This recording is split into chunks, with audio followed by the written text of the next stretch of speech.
There's many religions, many beliefs, but none of them have such a prophet.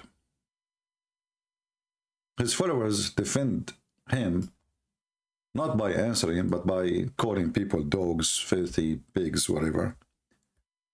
They cannot answer, they can explain anything, and one of the feature of Prophet Muhammad that he can see you forward, backward.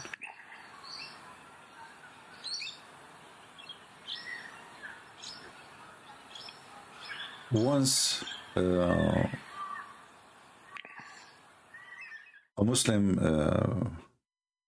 sheikh, he was speaking about the miracle of Isa, and he said there is a misconception about the miracle of Isa, that Isa have special miracles and Muhammad don't. And he started counting many miracles. He did not count this one, but many stupid things. As an example, Muhammad, when he walk in the sand, he don't leave any marks on the sand. And when he walk in the rocks, his feet go down in the rock. If you remember, there's a picture of what is called the footstep of Adam in Sri Lanka. And the Muslim, they say this is Adam. He was walking, really, and and they are saying Muhammad is no less. So Adam, when he walk, let me search for the picture so you can see what I'm talking about. Give me a second. Soon we will open our Skype for Muslims.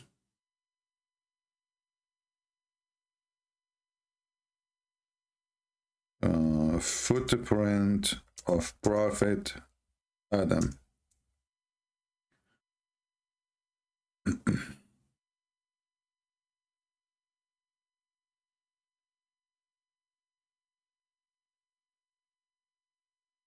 All right, we found it.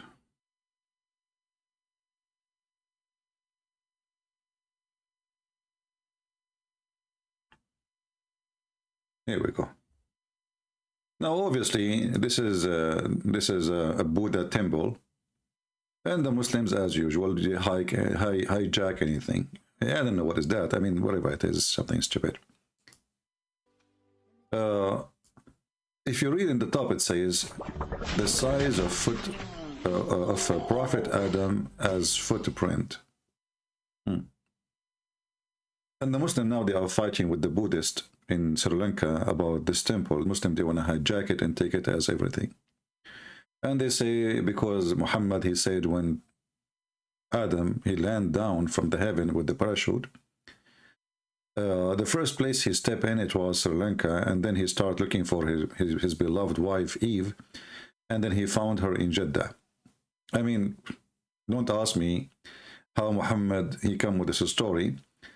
The only explanation that Islam is very rooted to Hindu and Buddhist belief. So Muhammad and the Muhammadan, they believe that the origin of Islam is coming from Sri Lanka. And they have a lot of crazy stuff, like, so Adam, he come down to this earth, why his footstep is there, why only one footstep, like what, he was a kangaroo? Even kangaroo have 2 foot. Why there's only 1 foot? What happened to the other foot? I mean, stupidity is amazing. I mean, what you can say, when you are stupid, that's it. There's nobody can help you. Nobody can fix you.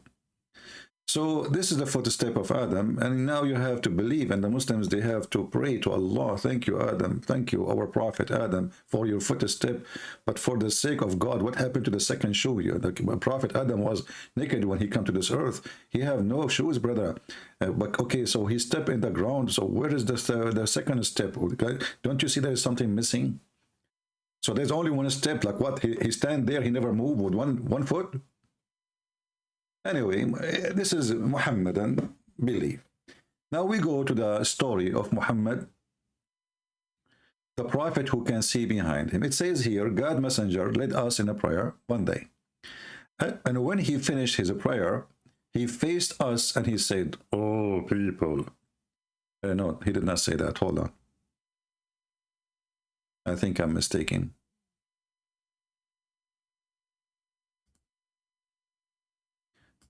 I think he said something like this. That they are utter jahil. So do you understand why it is insulting for someone like me to have to get involved with such a crowd? Yeah, someone like you, I mean, you're God coming from heaven, you know.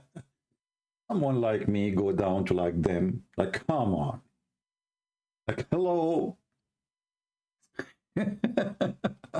Like, I mean, and Muhammadan, by the way, they are very humble. Someone like me to answer someone like them, and that's deep. So, Yasser Kadudi, I want you to help us here in this case about your prophet. He can see behind him. So your prophet, he says, "O people, O people, I am your imam, so don't bow, prostrate yourself and stand, or go away before I do. For I see you both in front of me and behind me." And since then, the Muhammadan, they keep saying that Muhammad, he can see in his back and his front, which means he have 3 eyes. Who is a Muslim here agreeing that Muhammad, he have 3 eyes? And how Muhammad can see the back and the front? Fatima said, America, Europe, Australia are implementing blasphemy law. They call it anti-Islamophobia law. Fatima, let me tell you the bad news. Get lost. You and the law you are talking about doesn't count for us. And the proof, I am here. Use your law if you can against me. And we are not Islamophobia. We are spanking Muhammad, and this is our right to spank him. He's a filthy coward, son of Muta. He was born 4 years after his father's death. He have knowledge of nothing. He called Christians and Jews pigs and monkeys, and we have the right to make him shish kebab. So go and do your best. So now, since Muhammad, he said that, the Muslims believe that Muhammad, he have 3 eyes.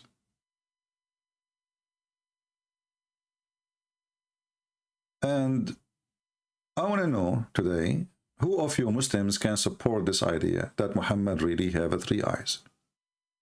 Any Muhammadan? Who is a Muhammadan here believe that Muhammad can see in his back? Did Muhammad lie when he said that, or he is telling the truth? I'm going to open my Skype, you know. Give me a second. And I want to see how many Muslims really believe in such a lie Muhammad he claimed. A person who can see in his back and his front, for sure he is not a normal person. Nobody can deny that. Nobody can see in his back. Muhammad, he can. So is Muhammad a human? Is he like us?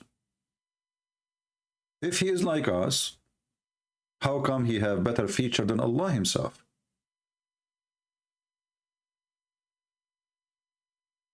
Can Allah see his back? My Skype is open. If anyone would like to text me so I can call him. Muslims only. Can Allah see like Muhammad? Can he see his back? Any Muslim can help us?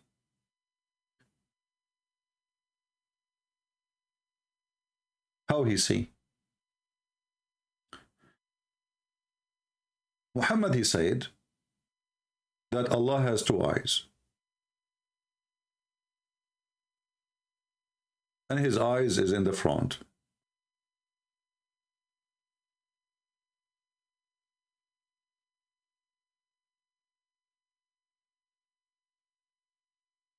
So how come Muhammad, he have better feature than Allah?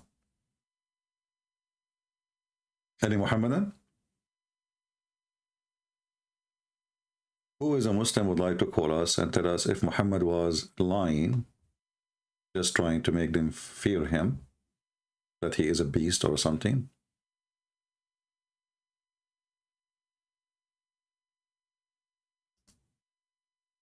Or he is telling the truth, maybe.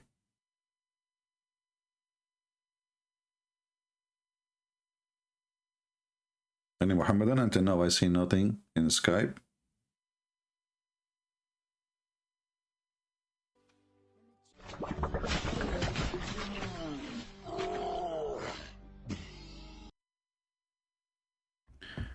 If we go to the Muslims, those who call themselves sheikhs, you know, they answer the Muslims about many questions, like, do Allah have two eyes? And for sure, they confirm, yes, Allah have two eyes.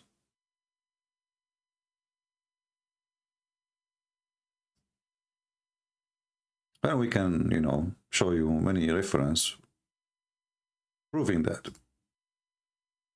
So imagine we have God who made Muhammad have two eyes. And he don't have eyes in his back, which means he can see only the front. We cannot find this one here in the English website. Let's see if we can find a different one. Here we go. This is a website called Ad-Durar Sunniya, which means the Sunni jewels. Look at the jewels, brother. Look at the jewels. And we can use Google Translation. Yeah, you see the translation is really horrible here. It doesn't even show anything of what we are saying. Let us see. I didn't see the word I. Let us go to the second one. Okay, here it says that when a servant of us he pray, he stand between the two eyes of Allah. Aynayhi, two eyes. Two eyes. And there is many example anyway that Allah have two eyes. As if you remember when Muhammad he compared between the false Messiah, the Antichrist supposedly. The Muslims, they don't have really Antichrist. But they fabricate in translation, they say the Antichrist. In fact, he is the false Messiah, Al-Masih al-Dajjal, or the Messiah, the scammer or the liar, you know. And there is tons of hadith about this false Messiah, Muhammad he came with. Endless. I mean, this guy, he keep talking about it. And then Muhammad, he described how Allah looked like and how this false Messiah he looked like. And he told the Muslims the way to find the differences between your Allah and the false Messiah is one eye. Both they have two eyes. But one of them, which is the false Messiah, he have one eye is damaged. As we see in the Sahih Hadith here. And here you notice that the false Messiah is a person who is a man. And Muhammad is comparing him to Allah. And he is afraid that the Muslim might think that he is Allah, which is very stupid to, you know, to say, unless Muhammad, he is confirming that his God, Allah, is a man too. But you will notice, he said, if you are confused about him, know that your Lord is not one-eyed. So Muslims will be confused about the false Messiah, which is a man, claiming to be the true Messiah. And Muhammad is afraid that he, or the Muslims, they will be confused. So he said, I have told you so much about the Dajjal. Again, there is no Antichrist. Dajjal, the Dajjal is, the word means the liar, the scammer, the fake, etc. Somebody who would do it for profession, you know, like to lie. That I'm afraid that you may not understand that the Dajjal, again, not the Antichrist, the false Messiah. And here you see how fake their translation is. It says Al-Masih al-Dajjal. You notice here in Arabic, for those who speak Arabic, it says, Inna Masih ad-Dajjal, not al-Masih. And that again proved that the Messiah is God. Why? Because in Arabic, when you add, you see, you never heard a Muslim saying al-Muhammad, right? Al-Muhammad. They say Muhammad. But when we speak about the Messiah in Arabic, we say al-Masih. Here, because this Masih is a false Masih, there's no Al. Al start only before names which is unique, like God name. Al-Masih, Allah, you know, etc. But you don't say Al-Musas, you don't say Al-Abraham, you don't say Al-Muhammad, you don't say any of that. Only, and when it's come to the Messiah, you say Al-Masih. So the Masih, the Messiah, there is somebody want to try to take his identity, and this person, according to Muhammad, he can cut you two pieces and he put you together. As simple as that. He can order the ground to bring gold and silver and diamond, and the ground will obey. So Muhammad now, after he told all those things to his people, he is afraid that the Muhammadan, they will be very confused.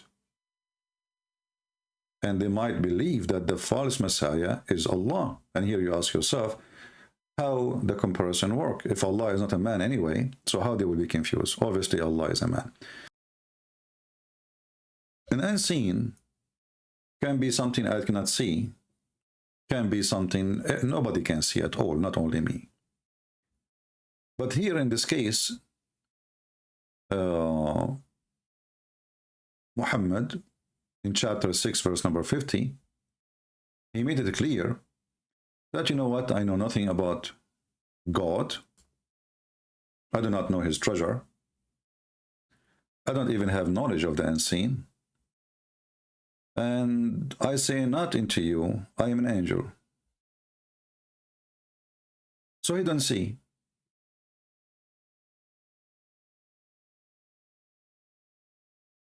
How he can see his background if Allah himself cannot see the back? He have two eyes in the front. Muhammad, he have no knowledge of something he cannot see. Neither he's an angel who have a special features. But yet Muhammad, he can see with a third eye in his back. Any Muhammadan can explain? History of the Prophet. My friend, we heard you, trust me. Okay, there's no need to repeat the same thing. In Indonesia now, you want me to put it for you on the screen? My friend, trust me, we saw it, There's no need to repeat 100 times. We thank you for, you know, telling us. But there is no need to repeat the same thing. All right? I will put it for you on the screen. Here we go. Guys, did you see it? Our friend here from Indonesia is very excited because a lot of Indonesians are leaving Islam because we are teaching them how stupid Muhammad is. All right? Okay, wonderful. Thank you.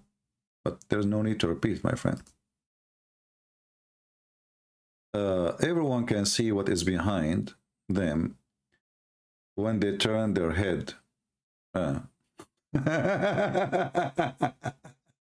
You stupid Fatima. When you turn your head, you are not seeing your behind no more. You are seeing your front.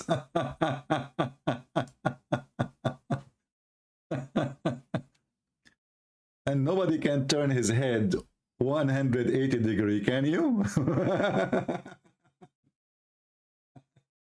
Make a selfie of yourself, Fatima. You must be a lizard. You can turn your head back all the way and see your back. I never heard of such a thing. You must be a snake, maybe. I don't know what you are talking about.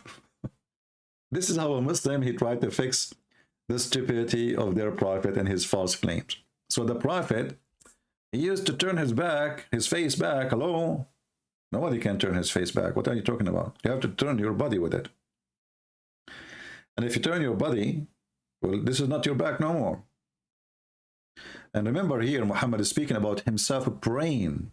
He cannot move. He is praying, and they are praying. So he have fixed feet. He have fixed direction in front of him, and he is not even allowed to turn his back or his face back. So a nice attempt to explain the stupidity of your prophet saying things which is false and funny and dummy.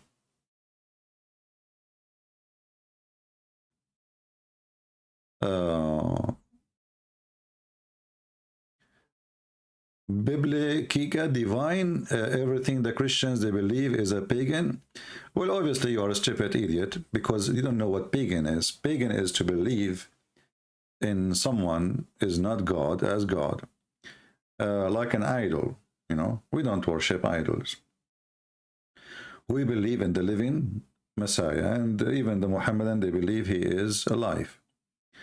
So how the Messiah is not God, but yet, you know, he is in heaven, he is the judge in the judgment day, he is the one who created things according to the Quran, he is the one even who made it from the mud, the bird. He is the one who can tell you what is the unseen. You see, we just showed you how Muhammad saying, I know nothing of the unseen. I cannot tell you that I know even, I am not an angel. I do not possess the treasure of Allah. But then we find that Jesus in the same religion, like Isa, he can tell you what you hide in your houses. He can tell you even what you ate.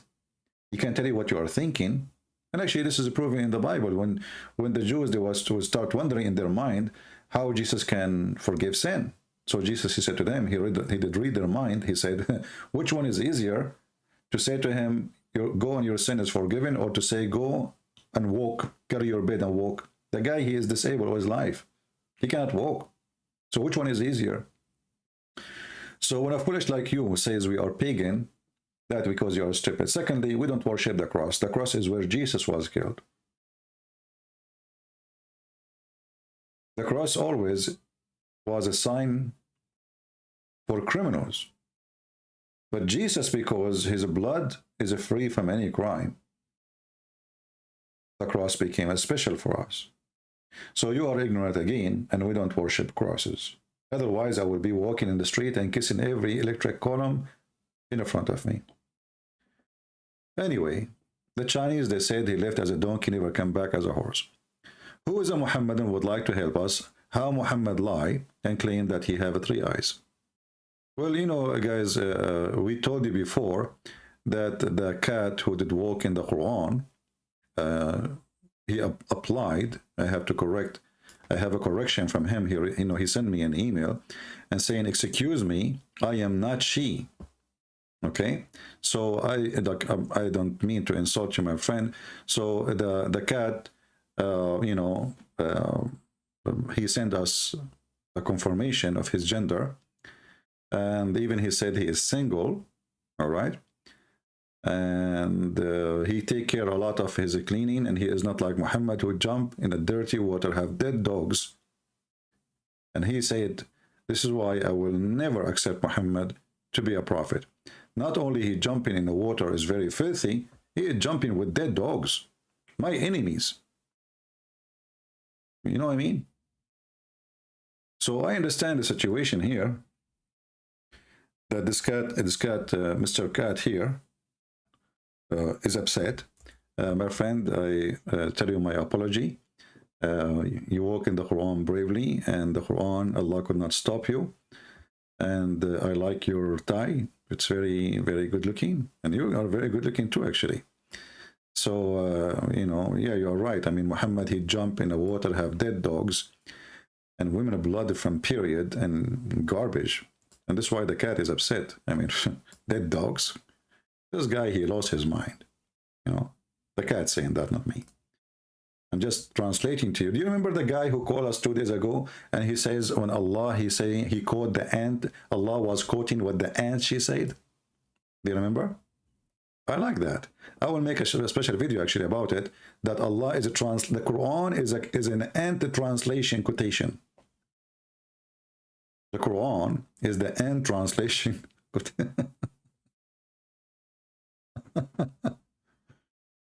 All right.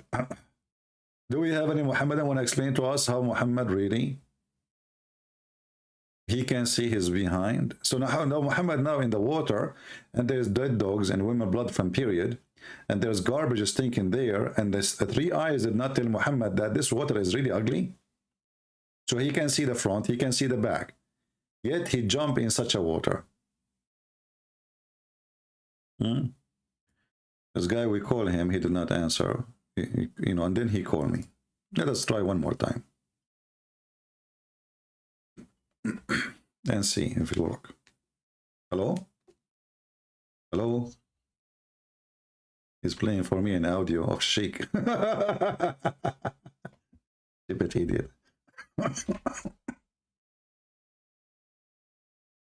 They're gonna debate me, can they? Show us your face. Show us your face. Until we get somebody to answer us about Muhammad have three eyes. There's a Muhammadan, he left this comment in the comment section. He said, his name Al-Daril Tawasil. Your name is Al-Daril Tawasil. Sound like a poetry for me. Al-Daril Tawasil. He is going to provide us with the dalil. Dalil mean proof. And then he said, also, there is another miracle. As he Allah Almighty says, the sun runs not to move or walk. Look at the details, brother. The sun runs, doesn't move or walk. It run.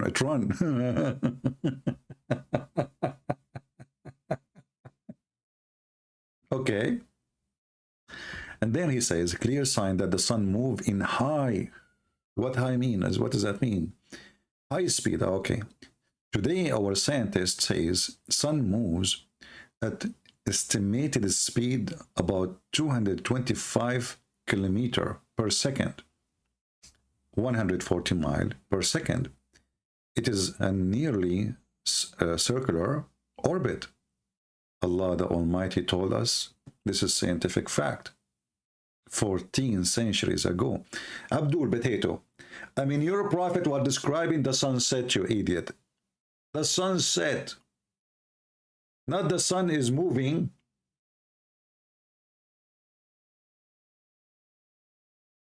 Do you see how they lie? His God says the sun run. He did not say sun walk. He did not say the sun moves.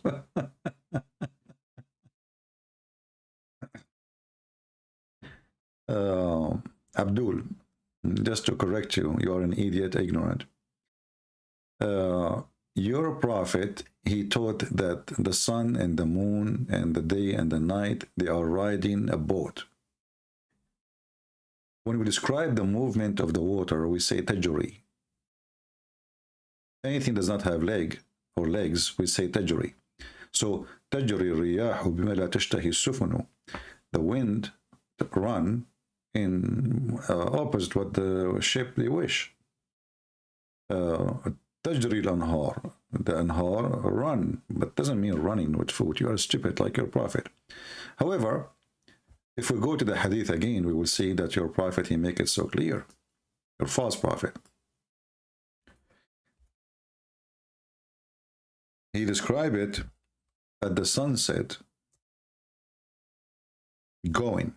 This is not the movement of the sun, which is scientifically proven to be true. He was talking about everyday cycle. And this is the hadith from Sahih al-Bukhari. I asked the prophet regarding the verse, and the sun runs into its fixed course, a term of a degree. He said its fixed course is under the throne of Allah. And she do that, or the sun do that, if we can say the word she, runs into a course, and that is the explanation of the sunset every day and the sunrise every day. As you see, in the front of us, all those hadith confirming the same thing.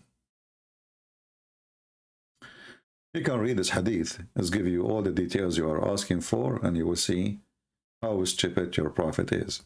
So this is about the sunset every day. This is not about the movement of the sun, which science speak of. Liars, liars will die in fire. Let us see another Abdul. Hello?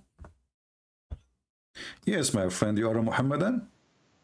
Yes, my brother, I am Muhammadan. Okay, can you speak louder, please? Your voice is very, very deep, you know, hard to hear. Is it okay now? Yeah, it's better shall now. I- Okay, go ahead, no problem. Better? Yeah, it's fine. So, Okay. what do you think about your prophet? He can see his back in his background.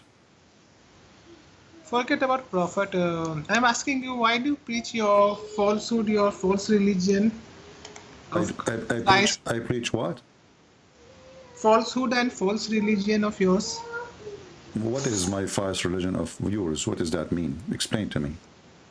The false religion where you preach that Jesus is God and He died for our sins of humanity. Let me ask you then, is that because do you teach false religion, as you said, I should go to hell or I should go to heaven? I'm asking you, why do you preach the false religion? I am trying to understand, my friend. You are a smart person. I'm not like you. I don't have 3 eyes like your prophet. So I'm asking now, if I preach that Jesus is God, am I going to go to heaven or go to hell? You will definitely go to hell. Okay, so how your prophet with the 3 eyes, he said the opposite. He said that the Christians will go to heaven, Christians and Jews, chapter 2, verse number 62. I don't care. I say you will go to hell. But your prophet, he have different opinion. Are you saying your prophet is lying? So, did you listen to my prophet saying that? Yeah, I didn't listen to him. You know, he spoke to me. He called me yesterday. Were you alive 1400 years ago? Yeah, I was alive 14. I have 3 eyes too. Look, it says here, إن الذين آمنوا والذين هادوا والنصارى والصابئين ومن آمن بالله واليوم الآخر وعمل صالحا فلهم أجرهم عند ربهم ولا خوف عليهم ولا هم يحزنون. So are you saying your prophet with the 3 eyes, he is lying now? Did he see something wrong, your prophet with 3 eyes? Nobody say my prophet had a 3 eye.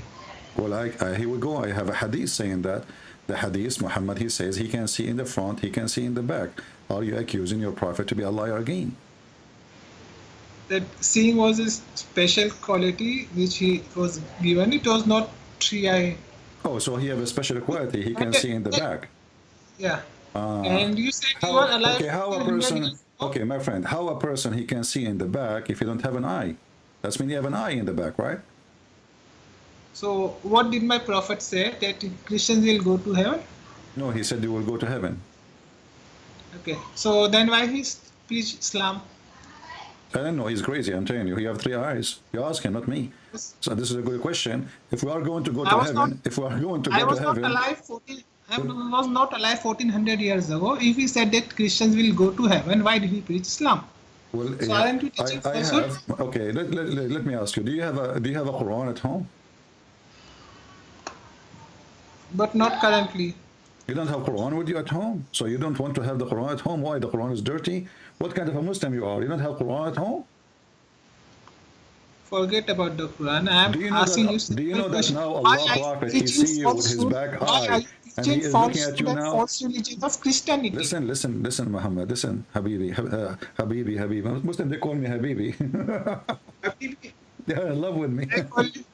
I call you my brother and my child. Okay. Yeah.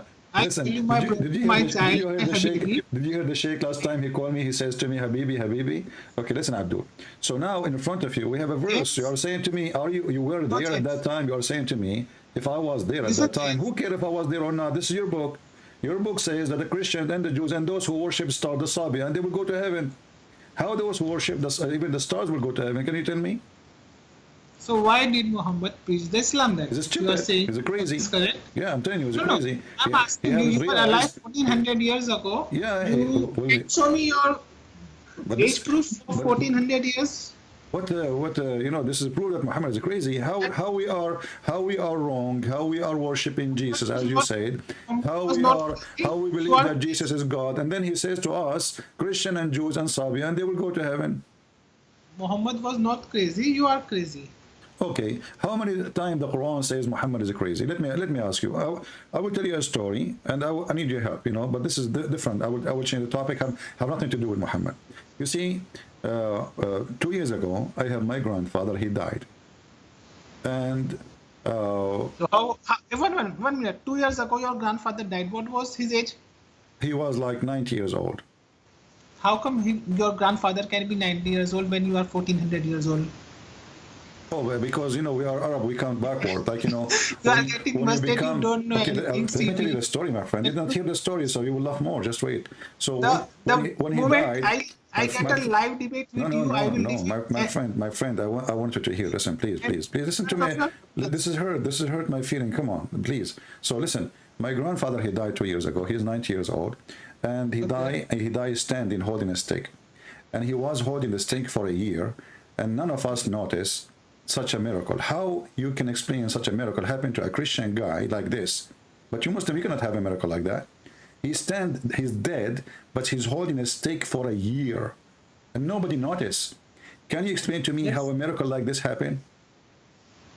This can happen. It can happen. If the birds can come out of clay, What? then why not such a small miracle can happen? So you believe that those Birds can miracles, come those out of clay. so you Sea believe can part. so If listen, the moon can so do you accept that a Christian person, he die, he stand for a year because he's a Christian, he stand, you know, or this is a silly story for you? He was not a Christian who stand for a year. What his religion was? He was Muslim. He was a Muslim. What's his name? Suleiman. So you know that Suleiman died standing for a year. Explain to us how Suleiman, he died standing for a year and nobody noticed, but your prophet, he died after 3 days, he stink. You explain me how did the sea parted when Moses threw the stick? Why you explain to you what? I don't understand what you are saying. If Moses throw the stick, how will the sea part? If the sea can part, then Suleiman can stand for a year or even 100 years. No problem. You see, those are okay. So how Muhammad, he died after 3 days, he stink. But we have Suleiman, and you believe in that story. He died, and he did not stink for a year. What do you think? What the problem with Muhammad? He's so stinky. I can show you the reference right now that Muhammad, after 3 days, he stinks so badly. Even Ibn Abbas, he said, ادفنوا صاحبكم فإنه يأسن كما يأسن البشر. Bury your friend, he stink like all human, they stink. So your prophet took him 3 days, his belly became, the hadith says قد ربى بطنه, which means his belly became so big, full of fart. So he started farting, the gas coming out. So how come Suleiman, he is dead for a year and nobody noticed, even his wives, even the ministers, even the soldiers, nobody noticed. But Muhammad, after 3 days only, he stink. He didn't stay for 3 days after he died, Muhammad. What? Say again? There were no 3 days gap, what you are saying. And regarding Solomon, and he died and still 1 year the body didn't stink. You are asking me this question. No, the body didn't stink and nobody noticed. So it can happen. Everybody was so afraid of Solomon. Okay, hold on. So are you saying? Okay, hold on. The body of Solomon. So do you agree that Muhammad, he stink? No, he never stink. He did not? 3 days period never passed after Muhammad died. He was immediately buried. Okay, what if I show you that you are a big fat liar like your prophet in front of everybody? You want to challenge me? Not a liar. Do you want to challenge me? Yes, I want to challenge you. It's not in the Quran, so I will not believe that.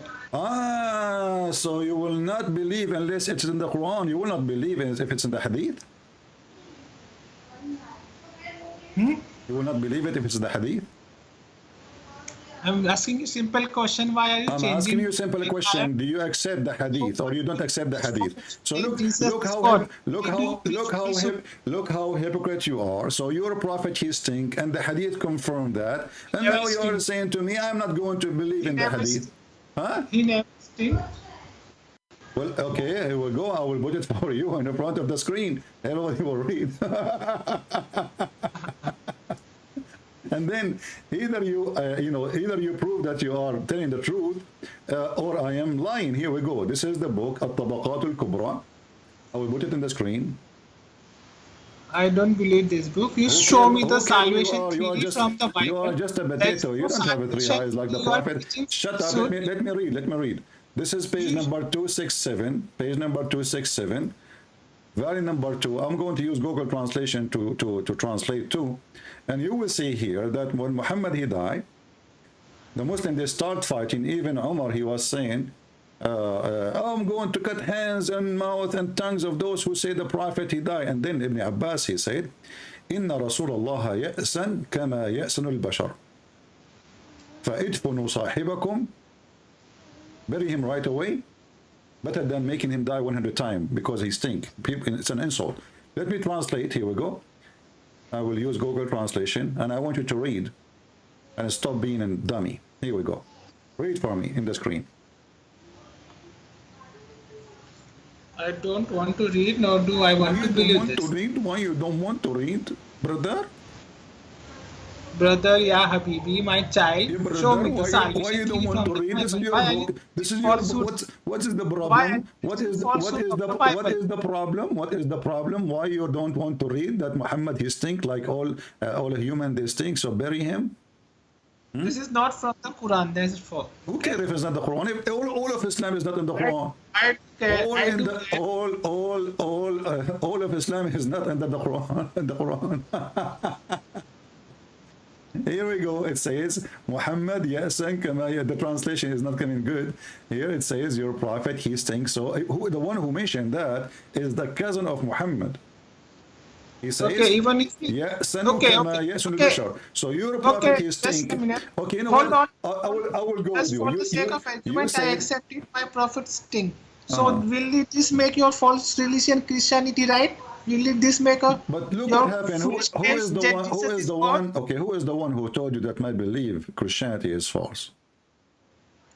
Christianity is 100% false, Okay, and but who is the Jesus one who? is God. But who is If the one who? Muhammad stink, But will who this is the make one Jesus who God? told? Who is the one who told you that? Can you give me the name? I tell you. You are a liar. You are just following what Muhammad said, right? I tell you, Christianity is Okay, false. hold on. Jesus Just to show you that claim Muhammad is a God is fraud false. because There Muhammad. is no salvation theory in Bible. Listen, Muhammad he said that prophets, when they die, their body will never decay. And you confirm that Suleiman, when he died, his body never decayed. That's wonderful. But when we confirm that Muhammad, his body stink, that means he is not a prophet. This is your prophet, and this is Sahih Hadith saying that Muhammad he asked the Muslim to pray on him every Friday. They said to him, because he said because and your prayer will be given to me. They said, how our prayer will be given to you, and you will be dead, and your body will be decayed. He said, oh, I did not tell you that Allah has forbidden the earth from consuming the bodies of the prophets. So your prophet he confirmed that prophets, their bodies will not be decayed. And then we find that he stink after 3 days. So he's the prophet. What do you want to say? Go ahead. So even if Muhammad was a false prophet, will it make Christianity right? Okay, now so you agree that Muhammad is a false prophet. Thank you. Will it make your false religion a stupid No, but you religion? just agreed A now. stupid belief, a right thing? Let us focus one thing at a time. So now you admitted that your prophet obviously is a fraud. I don't care. Now just say me. Well, you don't care. the Who cares then? Why am I talking to you? false- If you don't care, go on, I'm potato. Anything speaking from your nose, hardly I can even understand what you're saying. We showed him the Quran saying, we Christians, we go to heaven. He don't care. He believed that Suleiman, he died standing for a year. He don't care. He said, it's okay. We showed him that he's a prophet. He died and he stink after 3 days. He don't care. What kind of argument this argument is? Are you sure that your name is like not Muhammad is I don't care?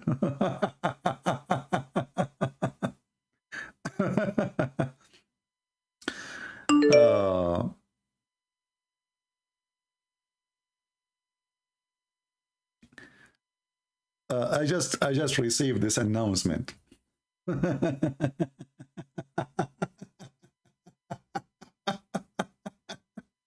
Look at this. You know, first of all, just to show you how filthy racist those Mohammedan in the Philippines specifically. The grand debate, and you see, because supposedly I am not a good person, so I am a black for them. Do you see how filthy racist they are? I would be happy to be black, my friend. I love black people. They are wonderful. So Bashir Sagagoging saying, this bra bra bra bra bra 8 p.m. Christian Prince, you coward, you call, you know, we keep asking you, start the debate, start the debate, start the debate, and the coward never dare to speak. Diba? Christian Prince, can you show me your face, Diba? Abdul Potato, he is more than welcome to call me anytime. He's a muta boy. He will never dare. He's trying to retrain or to get back his honor, which is gone. He will debate me in his Facebook.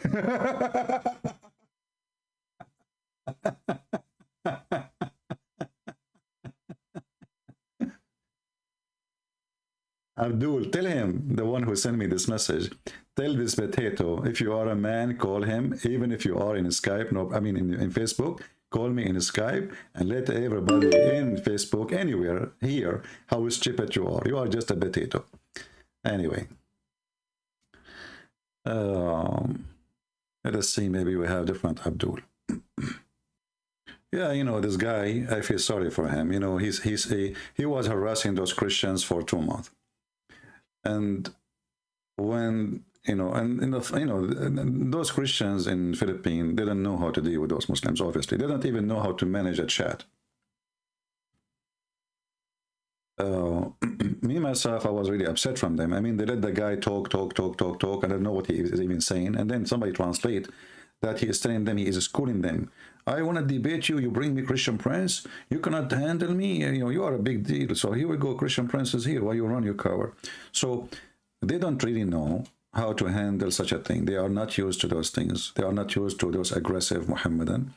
So they are not really, I mean, they are aggressive maybe for the Filipinos. For me, I will make them shish kebab in 2 seconds. So me, myself, actually, I don't appreciate the way they did the schedule. First, I confirmed to them, you should not tell them that the Christian Prince is coming. They broke the promise. Number 2, not only that, I found that they have a thumb in their announcement of an Arab guy will debate those guys. It's obvious.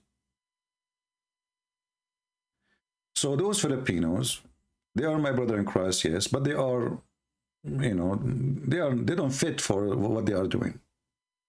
I mean, I told you, never say, I will speak to them, never mention anything about Christian Princes coming. And when you say we want to speak in English, they get suspicious. Tell them we have people from around the world when they listen. That's it. And don't lie. We're not asking you to lie. They could not even hold their tongue. Even they told them before I go, I found out, they told them that a Christian Prince is going to be waiting for you. And this is why they were going crazy, barking, because they cannot make the debate happen. And look at this potato here. If you can debate a Christian Prince without showing his face, why you did not do it last week?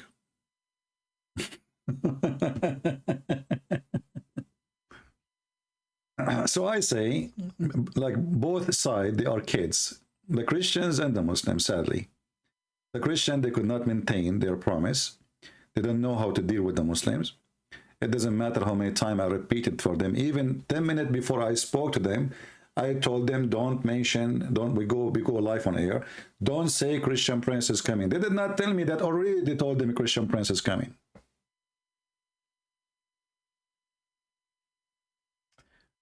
Mustafa Aladdin saying, is Jesus God? My friend, it's not me who said that. It's your God. I can show it to you. Call me and I will show you.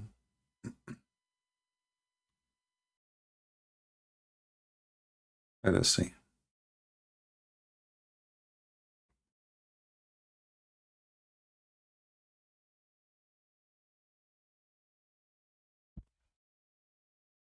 Hello, my friend. How are you? I'm doing good. How are you? I'm fine. Are you a Muslim? Yes, I'm a Muslim. That's wonderful. What do you think about your prophet? He claimed that he can see in his back.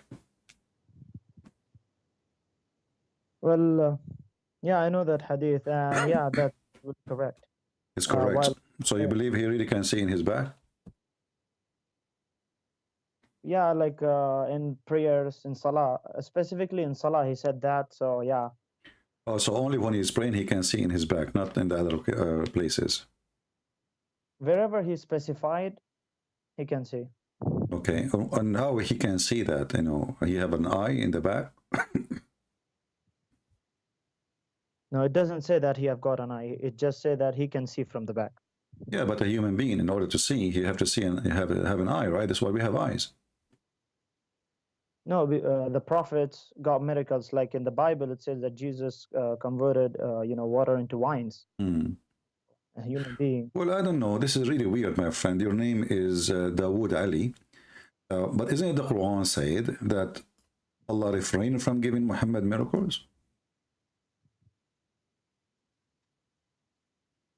What was that? Allah. Isn't it the Quran says that Allah he refrained to give miracles to Muhammad? Chapter 17, verse number 59. No, that's a specific situation when the mushrikeen told to the prophet to show us this and that. You know, Okay. you keep jumping. No, my friend. what's Okay, weird- let me ask you. Do you know What's weird- do you know revelation order of the Quran? What was that? The revelation order from the Quran. The revelation order. Yeah, the Quran we have a Quran, the one you use today, is not the same as the Quran it was given to Muhammad, right? The first chapter Muhammad received supposedly is read, right? Okay. Okay, the first chapter in the Quran today is Al-Fatiha, correct? Yeah, but this. So they are we're gonna different. stop- Okay, so they are different. This is chapter 13. In the original Quran, this is at the end of the Quran almost. The people keep saying to him, if one sign from his God to believe, just one sign. This is chapter 13. It's mentioned twice in the chapter.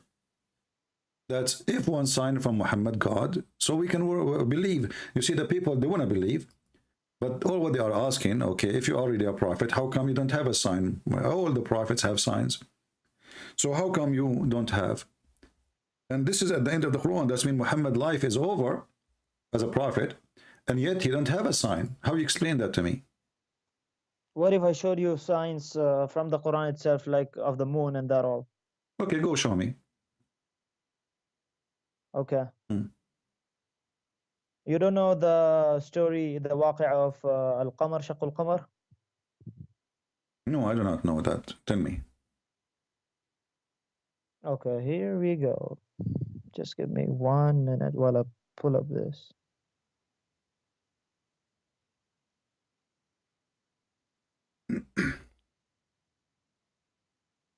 Okay, in the meanwhile, split. Yeah, I will help you. It's chapter 54. 54. Yeah. Yeah, I know, like in Surah Al-Qamar, but And when you know it, what's the use I telling you? no, tell me, what is that? I mean, there's no miracle there. All what happened, it says that the moon split asunder. Doesn't say who split it. Doesn't say who made it. Doesn't say who did it. Do you see anything there? It says Allah, he split the moon. Okay, if I showed you a miracle from the hadith in which Okay, see, now you are jumping now, one by one. Let's finish this one. So you're a prophet, he saw the eclipse, and he claimed that this is a sign of the judgment day. So your prophet, he did lie, my friend, because judgment day did not happen. You speak Arabic, I can tell from your accent, the way you said the word. It says, اقتربت الساعة وانشق القمر, and this is a poetry from Imru al-Qais. دنت الساعة وانشق القمر عن غزال صاد قلبي فنفر. This is a poetry of Imrul Qais. Muhammad, he copied it, he put it in the Quran. So if we read the verse together, we will see that Muhammad is making a fabrication proving that he is a false prophet, because he claimed that this is the sign of the judgment day. Does it say that this is, in Arabic, you speak Arabic, it says اقتربت. Explain to us what اقتربت mean. اقتربت means to come near. It doesn't say that. Exactly. How near? How near? What do you mean how near? It doesn't say how near. Okay. It just say near. Okay, let's say it doesn't say how near. When I say getting closer and the moon is split, is that a sign that the judgment day? Isn't your prophet, he says, judgment day have 10 signs? Okay. Okay, so this is one of them? The 10 major signs. There's a small signs and there is 10 major sign. Okay, is this one of them? It's from this the signs, but it doesn't in the Quran it doesn't say it's from the major or from the minor. My friend, if you go and read the both of them, you will see both of them, they don't fit. So your prophet, he himself, he gave signs, like there is, as you say, there's the one, the big ones and the small one, right? Alamat al-Sa'a al-Kubra wa al-Sughra. Okay, so now if we go to Alamat al-Sa'a al-Kubra, they are 10. Do you agree? Yeah. Okay, but this is what he said. This is from Alamat al-Sa'a al-Kubra, and this is the last thing will happen. Okay, so what's wrong in it? So this will happen a day before the judgment day. So what? Yeah, it's gonna happen. So what? A day before the judgment day, a day. Yeah, what are you trying to prove? According to your prophet, that the sun is going to rise from the west, and then the sun, what we call the eclipse, or whatever you call it, khusuf al-mashriq, is going to happen after the sun appear from the west. Okay, so what are you trying to prove? This is a contradiction. This is, here we go, this is happen, supposedly this will happen, and then the judgment day will happen right away, and all the miracles will happen before, including the sun is coming from the west, smoke, the beast will appear, and people of Gog and Magog, and even before all of that, the Messiah will come, and the Dajjal before the Messiah come. Okay, so you're trying to prove a contradiction? Is that what you're saying? Well, your prophet, he cannot maintain his story, because if this is the order, well, the order is false then, because this has happened already 1400 years ago. This one, the hour of judgment is near. Yeah, it happened already. It happened 1400 years ago, right? No. Okay, which one? The moon split? My friend, let us read together. This is Sahih Hadith. It says here, the signs of the hour, is going to happen. And you say you are the one who said there's 10 small and 10 big, right? Those are the big one. We can look at the small one. We will find none of them is the moon splitting. So look at this. The last hour, will come, and those are there appear 10 signs before it. The rising of the sun in its place of setting. So the sun will appear from the west. This is number one. The coming forth of the beast. The coming forth of Gog and Magog. The Dajjal, the Antichrist, and the false Messiah. And then the descent of the son of Maryam, Jesus, all right? Then the smoke, and then the three collapse of the earth. And then one in the west and one in the east. Okay, so where is the sun, where is the moon cleft and is going to split asunder, and this is a sign of the judgment day? It's not. Neither in the small one, neither in the big one. So your prophet, he forgot to add this one? Firstly, who told you that the split of the moon is from among the signs of the hour? The verse itself says that. It doesn't say that. Read it. You speak Arabic. Read it, my friend. Yeah. Go ahead, read it. Display it. Read it. It says, اقتربت الساعة وانشق القمر. Yeah. Okay. It's two sentence. What does wa means? Wa mean and. Wa, yeah, حرف عطف. Okay, and. Yeah, and اقتربت الساعة means the hour is near. And then the second sentence says, which is the same verse, وانشق القمر, and the moon has split. So the moon is the judgment day is near, and And but he is connecting that because of the incident, which is the moon splitting, correct? no, it is not connecting. Who said that? So the moon is splitting. So what the connection in the sentence between the moon splitting and the judgment day is near? Why do we add and in a sentence? And is to tell why it's happening. So the judgment day is near, and the moon is splitting asunder. You speak Arabic? Yeah. So your prophet, he claimed that the judgment day is near and nothing happened. So this is a false. Secondly, it says here that Allah he split the moon, correct? The moon has been split, yeah. Okay. By Allah. Is it? What? Is it? Is it what? Is it split? Do we have a split moon? Yeah, we had the moon split in the past. In the past, so Allah he glow it again? Yes. Where it says that? Are you making things up now? No, it says وانشق القمر, that the moon has been split. Okay, so it says, no problem, it says it's been split, but never say that Allah glow it again. Show me. Yeah, the verse doesn't mention that. Okay, so you are making things up. So this is a proof that this is a lie. So Muhammad, he saw eclipse and he went crazy, and he believed that this is the sunset is a sign, the eclipse is the moon splitting. Yeah, if you're trying to show, a contradiction, you should be the last person speaking about contradictions. My friend, I'm not showing a contradiction. I'm showing madness here. This is not contradiction. Muhammad claimed to be a prophet. A few minutes ago, you were saying a contradiction because the hour was not mentioned here, and well, everything here is my friend. I'm not showing a contradiction. All your religion is a contradiction. You see, remember, it's you who mentioned to me, you want to prove to me a miracle from Muhammad, and then we discover that it's not a miracle, nothing happened. Doesn't even say who is the one who did that. So now, if let us say, my friend, let us say the moon is destroyed, not only like split, destroyed. Okay, can I say the moon is split and my God, he did that? What is the proof? What do you mean? What is the proof? Can you prove a miracle?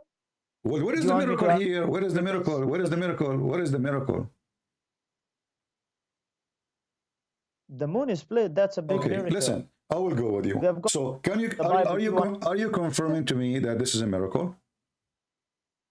Yeah, moon splitting is not a miracle, is what you're saying. Okay, so no, look what happened. Look what happened. As long you are saying that this is a miracle, and we have verses came after it, long after those verses, says Allah refrained from sending miracles.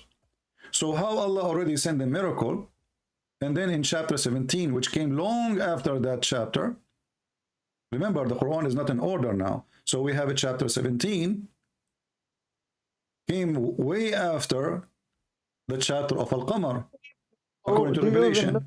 That Surah Al-Isra, which is chapter 17, is Makki and not Madani. Do you know that? My friend, shall I show you?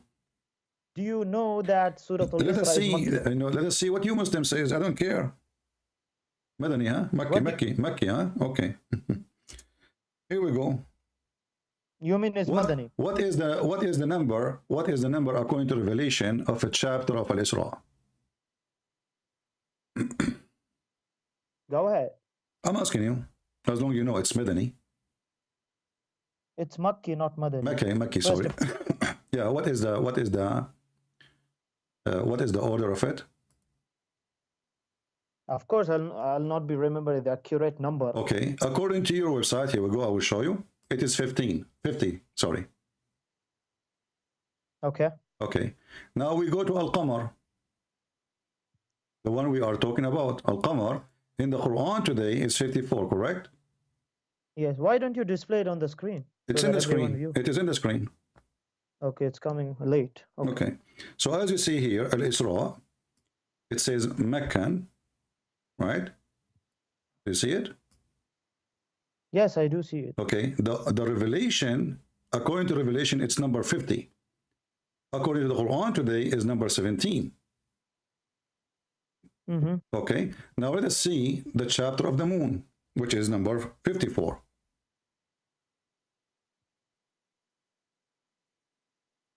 Al-Qamar is number 37. Okay. Okay, so now we have one came Are you long joking? after. Listen, just- listen. The chapter which says Allah He refrained from sending miracle is number 50. The one who says Allah He split the moon is number 37. So long after 37, Allah He confirmed that He never did a miracle. He refrained from sending miracles. Are you really joking, or you don't have knowledge about it? My friend, I'm Because showing you. I'm might- showing you numbers from your website. Yeah, let me tell you.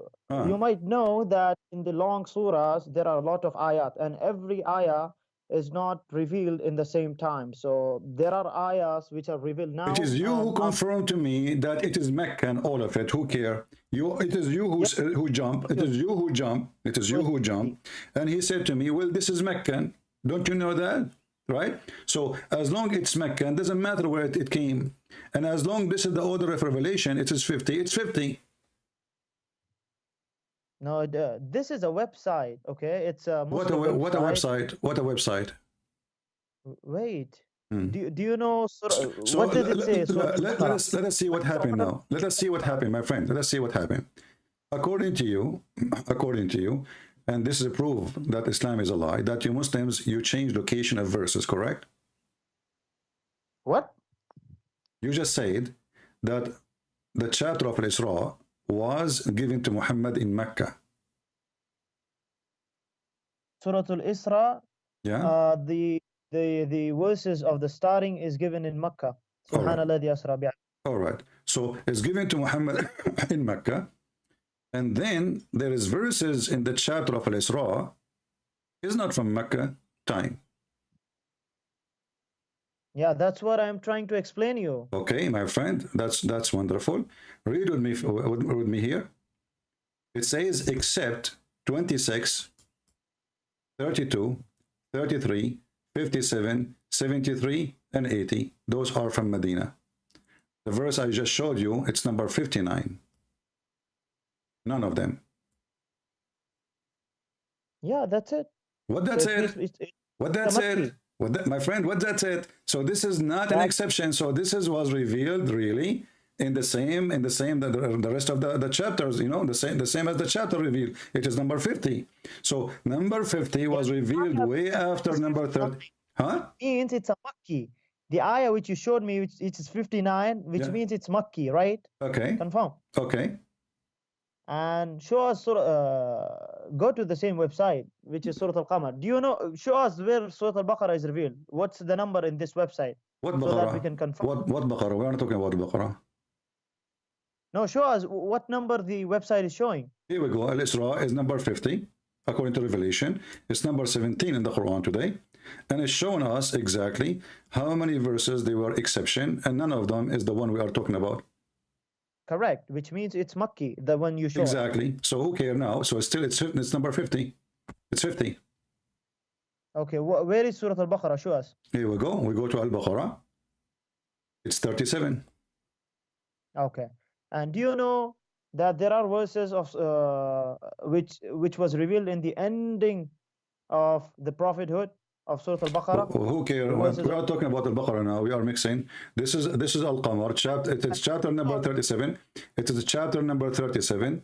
And the verse. People don't know Verse number anything. 1, my friend, don't mix things up. So, did Al-Qamar happen before or after Al-Isra? Show us, go ahead. I'm asking you, is the split of the moon happen before or after the Isra? What would it prove? Will it prove that there is no miracle? Allah, He says, I refrain from sending miracles. So Muhammad, he What did if not it- go anywhere. You see, just to What if- show you, my friend, just to show you how stupid the Quran is. Look, listen. What is the name? What is the name of the chapter? Al-Isra, correct? Al-Isra. Yes. Okay, what Isra mean? What Isra mean? What do you mean? The night journey? Okay, the night journey, isn't it? This is a miracle itself. Yeah, that was also a miracle. Okay, But wonderful. that's a different. So, guys, it is a miracle itself. So, how in the same chapter, which is a miracle, Al-Isra, it says we refrain from sending miracles? How he just took Muhammad to heaven, and then he say we refrain from sending miracles, but he just took him to heaven. So even in the same chapter, it's a crazy contradiction, because if he refrained from doing miracles, so who is the one who took Muhammad to heaven? Who is the one who took Muhammad, my friend? Who is the one who took Muhammad to heaven? Isn't it Allah? Did the people see that? Oh, so nobody saw it. Nobody saw it, right? Okay, And what so- does this was say? And nothing has prevented us from sending signs except that the former people denied them, and we gave Thamud and She-Camel as a visible sign, but they wronged her. So you are saying that nobody saw the miracle. I like that. You know, I did miracle yesterday. I can't talk about it. It's very big. And now you are saying to me that Allah, when he say he refrained from sending miracle, this is why he don't count this one, because he never saw, nobody saw it. Nobody saw it when Prophet went to But tell isn't them. it a miracle? They denied it. But isn't it a miracle to go to heaven? Yeah, it's a miracle. Where does it say that we are not? But given he a single said, miracle? we refrain from sending ayat. It doesn't say we refrain. It says, and nothing stops My us friend, from yeah. sending the ayah, Okay. but that the So he was stopped. He was stopped. وَمَا مَنَعَنَا أَن نُرْسِلَ بِالْآيَاتِ إِلَّا أَن كَذَّبَ بِهَا الْأَوَّلُونَ. So nothing refrain us from sending proofs and miracles, except people, they accuse them to be lies. But you believe that Muhammad went to the seventh heaven, right? yes, the Okay, Mushrikeen went. so Muhammad told here, them- so Allah is lying, because the excuse not to send miracles, that nobody will believe in them anyway, but you believe, so Allah fail again. So look how many failure. In the same chapter, he claimed that he took Muhammad to heaven. failure, man. What? You couldn't prove a single failure. It's a What did it say failure, is a- because you just believe in what Muhammad, Allah, he said, you will not believe in it anyway. What is refraining Allah from sending miracle? People will not believe. They will treat them as a false evidence. But how many Muslims believe in this? So Allah is lying again. The excuse is false. Same You're time, not giving me same time, you know, Giving me- huh? You're not giving me time to explain. Oh, go ahead. Sorry. Go ahead. Okay, the Mushrikeen came to the Prophet and told him about this, that show us signs and that and this. So that in reply to that, this verse was revealed that, and nothing stops us from sending the ayat, but that the people of old denied them. So for whom the ayat, the miracles were for whom? For the people or for the Prophet? For those who want to believe. Correct, for the people. So when Prophet Muhammad went to Al-Mi'raj, did the people saw that? Did the people see that? So why Muhammad taught about it is if there's no point of it. No, did the people see that? Nobody This saw miracle. nobody saw that, no. So is it a miracle for the people or for the Prophet? For the people too, because Allah, he did it to his prophet. But they did not see it. How can they believe it? Well, you did not see the miracle of Jesus, did you? No. Okay, did you But see I the believe miracle? Did you because see the I'm a miracle? believer. Did you see the miracle And of this- Moses? I did not see any miracle, but I believe in it because I'm a believer. Okay, But they are let me ask you. Let me ask you. When Muhammad, he went to the seventh heaven, did he go at night? What do you mean? Do Allah? I mean, do your prophet? He went to Allah at night time or daytime? Jibril came to him at night and they went. Okay, but I'm saying, did he go at night time and came back before the night is over? I don't remember the exact story, but yeah, it was at the starting was at the night time. All right, but he came before anyone noticed. At the morning, he was telling his wife what happened, right? Okay, so what does it prove? Okay, if Allah come down every day in the third part of the night, how Muhammad, he went to meet Allah in the seventh heaven when Allah is in the lowest heaven? Where does it say that he went in the last part of the night? Firstly. Okay, let us show you. Secondly, Firstly, let us stop with firstly before we go to secondly. Here we will see. Uh, Firstly. Secondly, how can you measure the powers of God? Do you want to measure the powers of God? we are going to see because your God, he measure it, measure it himself. Okay, listen. Let me ask you this: Do you believe that God listened to everyone? We will go there because that will confirm what we are talking about. You will see here it says Not. ينزل ربنا تبارك وتعالى.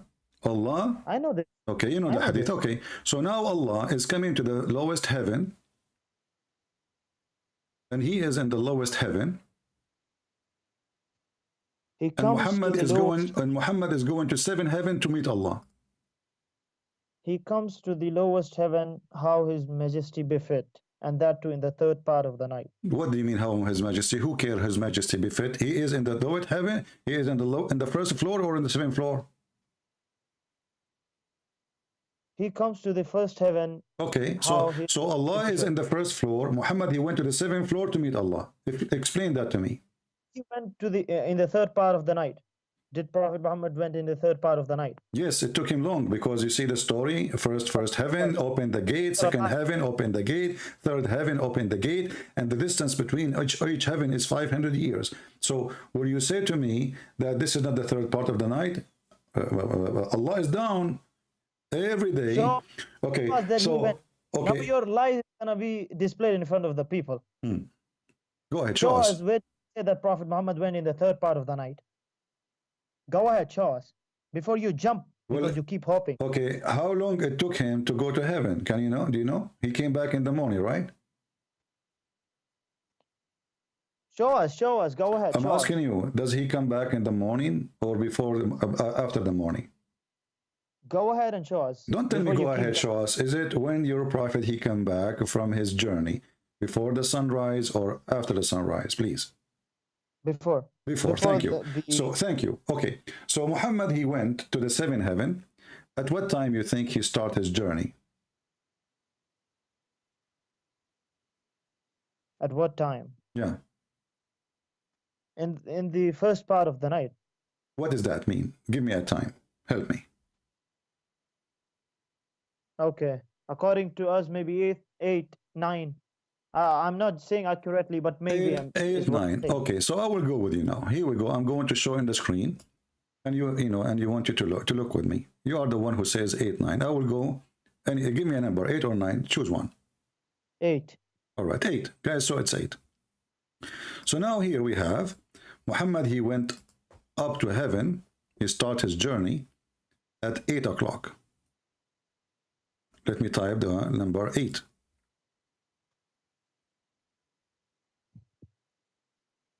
Your screen shows so late. Okay. 8 p.m. All right. So Muhammad now is leaving at 8 p.m. Allah, he come down to the lowest heaven, and let us draw the lowest heaven in different color. We will use red. The lowest heaven. It is the third part of the night. What is that will be as a timing?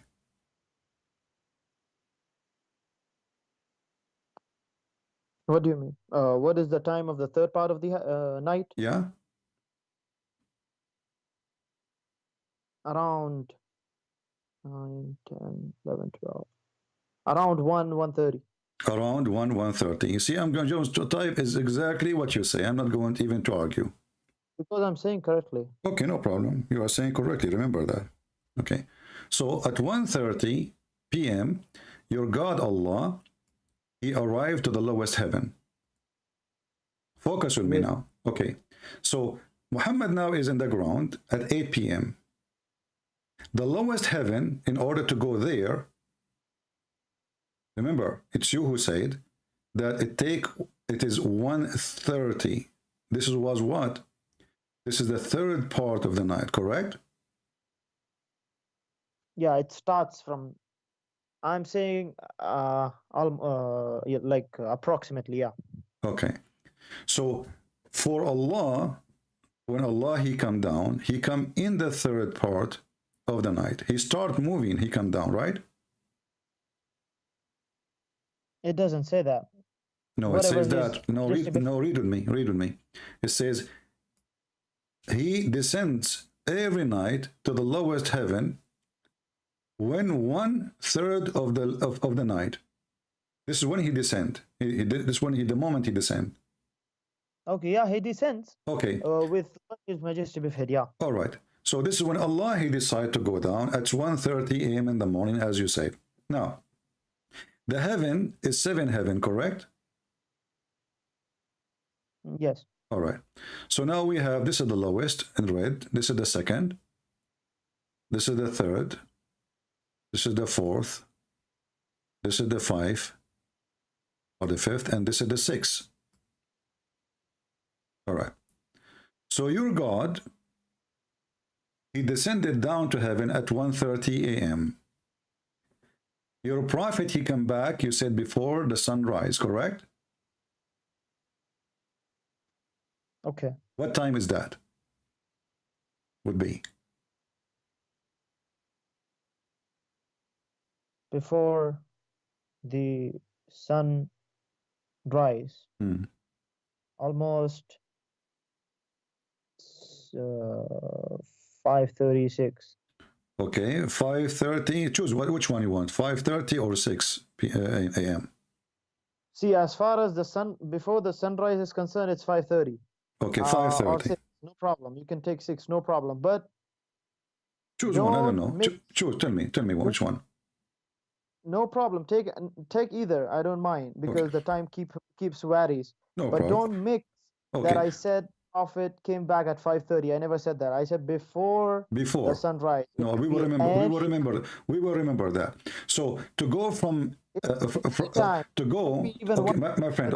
Okay. So now to go from the first heaven to the 7th heaven, and to come back, it took your prophet how many hours? From 8 p.m. to 6 a.m. in the morning.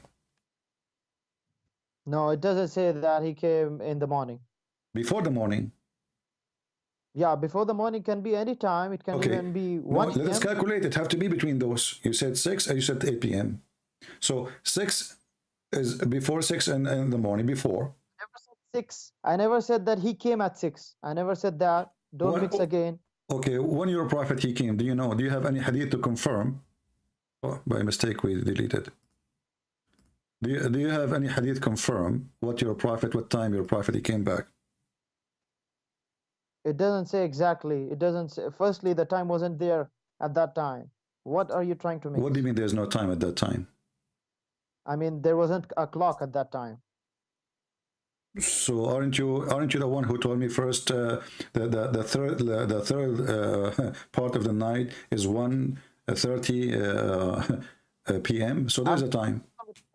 I've got no problem with the time till now. I'm just saying that the clock did not exist at that time is what I'm saying.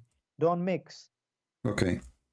So the clock does not exist, but we will try to figure out. Okay. Yeah. However, chances you want to take, you can take, but you can't find a contradiction here, because you should be the last person actually. Okay, just wait. Standard doesn't make any sense. So when your prophet he went to the heaven, and I have to draw it again. I made a mistake. I cleaned the screen, and this is heaven number 7, 6, 5, 4, 3, 2, 1. Your prophet, when he did that, before he go, he was at 8 p.m. at home, according to you. Not according to me. Remember, it's almost approximate, just figure. Okay. 8 p.m. Allah he came down at 1:30. I will have to type it down again because by mistake we deleted. 8 p.m. This is when your prophet he went up to heaven. Allah he came and down and he descended in the lowest heaven at 1:30. 1:30 a.m.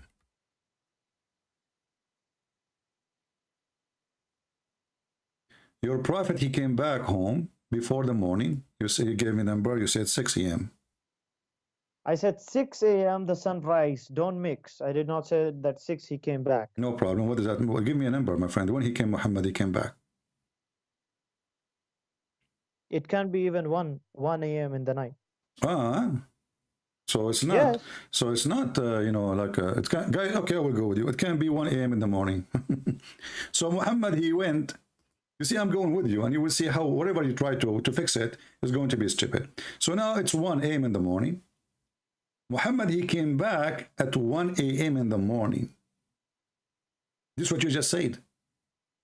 Yeah, it can even be 1. I did Okay, not. okay. So what time Muhammad was in the seventh heaven? Based on 1 a.m. coming back.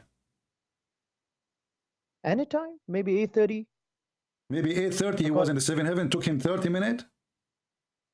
Yeah, it can even take him a single minute because it's God who took him. No, the one who took him, it wasn't God, it was Jibreel.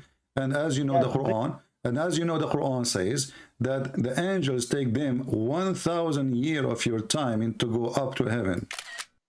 Yes, it does say that, but when God wants to do anything, he can do anything. No, it's not your God. No, that's not true. Because your God, he sent Jibreel with a donkey. He did not say, be here, and he was. Did he send a donkey?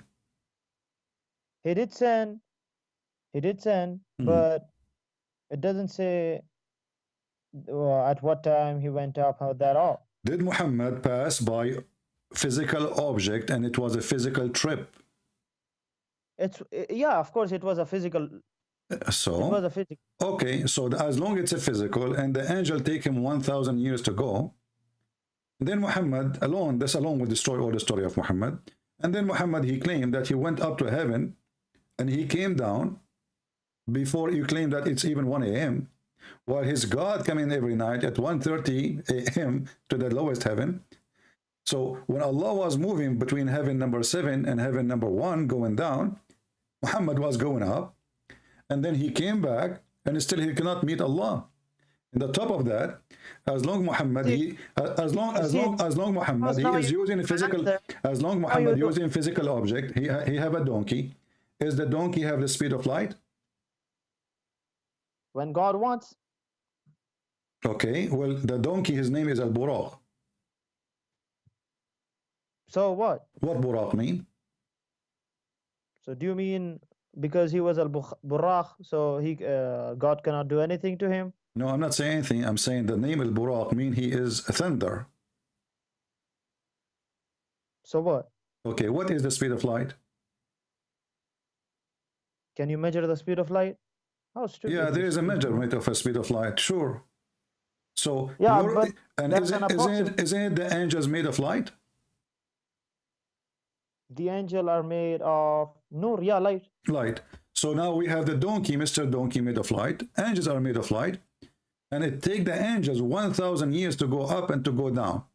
So how your prophet took him few hours to go up and down, and you mentioned to me 1 o'clock maybe he came back. So he left at 8. He came back by 1. So it took him only 5 hours to go up and down. And then the angel, it says clearly in the Quran that it take them 1,000 years of your time in just to go in one way, which means to the angels to come back, it need 2,000 years. Yeah. Do you mean that God cannot do everything? Well, I mean, but your God, my friend, my friend, your God, he decide how long it take. It's not up to you. Yeah, but God wanted at that time it to happen. Prove it. So prove it that he wanted. If the angel is the one who accompany Muhammad, and then each time they go, they find a gate, and then they ask the gate to be open. Correct? Yes. So. And here you see another stupid part of the story. Is it true that Jibreel, he asked the gate to open the door, and the gate guard, he said to him, who are you? Don't keep jumping. Don't keep jumping. We are not jumping, so there's a delay in the time. So he arrived at the gate. He arrived at the gate. Is it true that the gate did not open until they investigate who is behind the door? They ask Jibreel, who are you? And they ask him, who is with you? Okay. So the angels in Islam, do they knew? Can they see behind the door? What do you mean? If I am now, if Jibreel is behind the door, can he see me? if Jibril, what are you saying? If Jibril, the angel in Islam, he is behind, I am inside my room, he is outside. Can he see me? It depends. Yeah, if Allah wishes, yeah. What do you mean? Don't tell me. Give me an answer. Can he see me or not? Depends is what I'm saying. Don't, this is not an answer. Depend is an answer of a loser. Either you say yes or no. If Allah wishes, yes. This is not a question. Can the angel see behind the door? Can't you understand that if Allah wishes, yes, he can This see? is not the question. I want to know if he wished or not. This is the question. So can they see? Can they see? Can the angel see behind the door?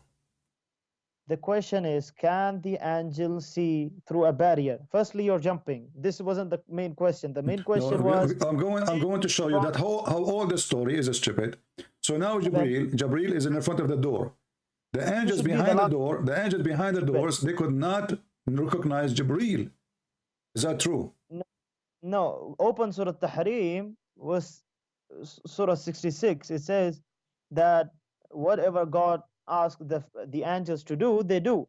So God asked them what? Okay, so God asked them to ask Jibril if he is Jibril. Who is he? God asked the angels to ask if anyone comes, who are they, and the questions. So you don't understand. Firstly, you don't okay, God, he asked the angels. Okay, I'm going with you. So God, he asked, your God Allah, he asked the angels to ask whoever come to the door, and they are asking. Yes. Okay, so the angel behind the door, they knew who is behind the door from the other side. That's a different question again. You keep jumping. No, I'm not jumping. Do they knew who is behind the door, or this is a stupid question? Because if Allah asked them, ask whoever behind the door is there, and they knew who is there, that's stupid God.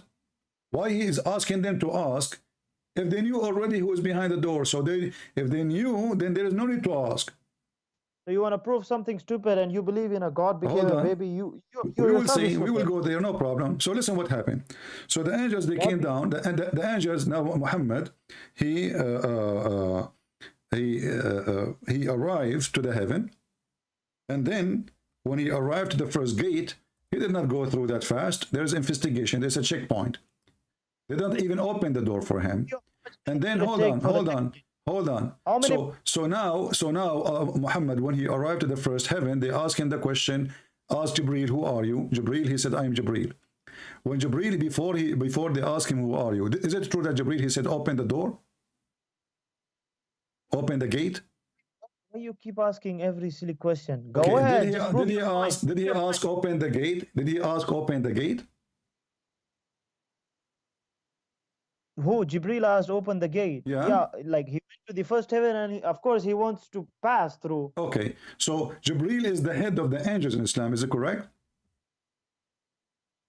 Okay, so what? So now Jibril, he spoke to his soldiers, asked them to open the door, and then they could not. We don't say that. We don't say that, soldiers. Don't use these terms. He is the command over them. He is the command. So now he is not recognized by his soldiers. So what about his voice? So he said, open the gate, and nobody behind the gate remember that this is Jibril. And who can get close to the gate of heaven anyway?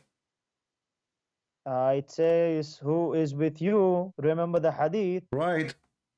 No, they ask who. No, not only they ask who is with you. He said, who are you? He said, I'm Jibril. I know that because the Quran says, shidadun, ghiladun shidad la ya'sun Allah ma amarahum. Okay, no problem. So now he is in the front of the door, and yet the angels do not know that this is Jibril. No, it doesn't say that. It says that la ya'sun Allah. So whatever Allah commands, this is not the question. This is not the question. No. Did they ask? Okay, did they figure out who is Jibril when Jibril arrived to the gate? Are you gonna go into their heart and see? Why do you keep asking silly questions? By the way, why don't you prove your point? Read. Even if you prove, Gabriel asked for the gate. Gabriel asked for the gate to be open, and it was said, "Who is he?" So what? Okay, so now the angels, they could not recognize the voice of Jibril. So does it mean Islam is false because they did not No, hold recognize on. Jibreel? Is the voice of angels are the same as the voice of anyone? It doesn't say that. I'm asking you, is the voice of angels are the same as anyone? The angels sometimes become human, so it depends. He is a human now? See, you keep hopping. That's the main thing in which you fail, because you keep Googling and you keep, hopping, because whenever you get a new point in Google, you keep hopping there. So hold You on. believe in a Mr. Google, you wanna- Mr. Google, Mr. Google. So the angels, they did not listen, they did not like recognize Jibreel. They asked him who is he. He said, I am Jibreel. What is the proof that he is Jibreel? What do you mean? What's the proof? I can be behind the gate and I can say I'm Jibreel. No, you can't go till there. Thank you Don't very speak much. stupidity. You see, you got yourself in trouble. You cannot go there. So what the gate for if nobody can go there anyway? What is the gate for? Because Allah wanted the gate there. Do you want to question God? But you Do you just want me to said, prove but you just said nobody can go there anyway. God wanted gates to be there. Do you want to question This God? is not Do the you want me to show question. you- If nobody can go there anyway, only the angels they can go there. So what this story is about? If nobody can go there anyway, so if somebody want to come, he have to come with the angels, and that by the approval of Allah. So the whole investigation, the whole story is stupid. Now let us continue. So then when Allah Prophet, he went inside, he found Isa and Moses and Adam in the heaven. Is that correct? And even Abraham. Is that correct? He did find them, but that's a different subject. Don't jump there. No, we are Let's prove continuing that to God examine the became a lives baby. of, because you are the one who mentioned the miracle of Muhammad. This is a miracle of Muhammad. So look at this. When he found Abraham, he found Adam, he found Moses. In Islam, Adam and Moses and Abraham, are they dead now or they are alive in heaven? What do you mean?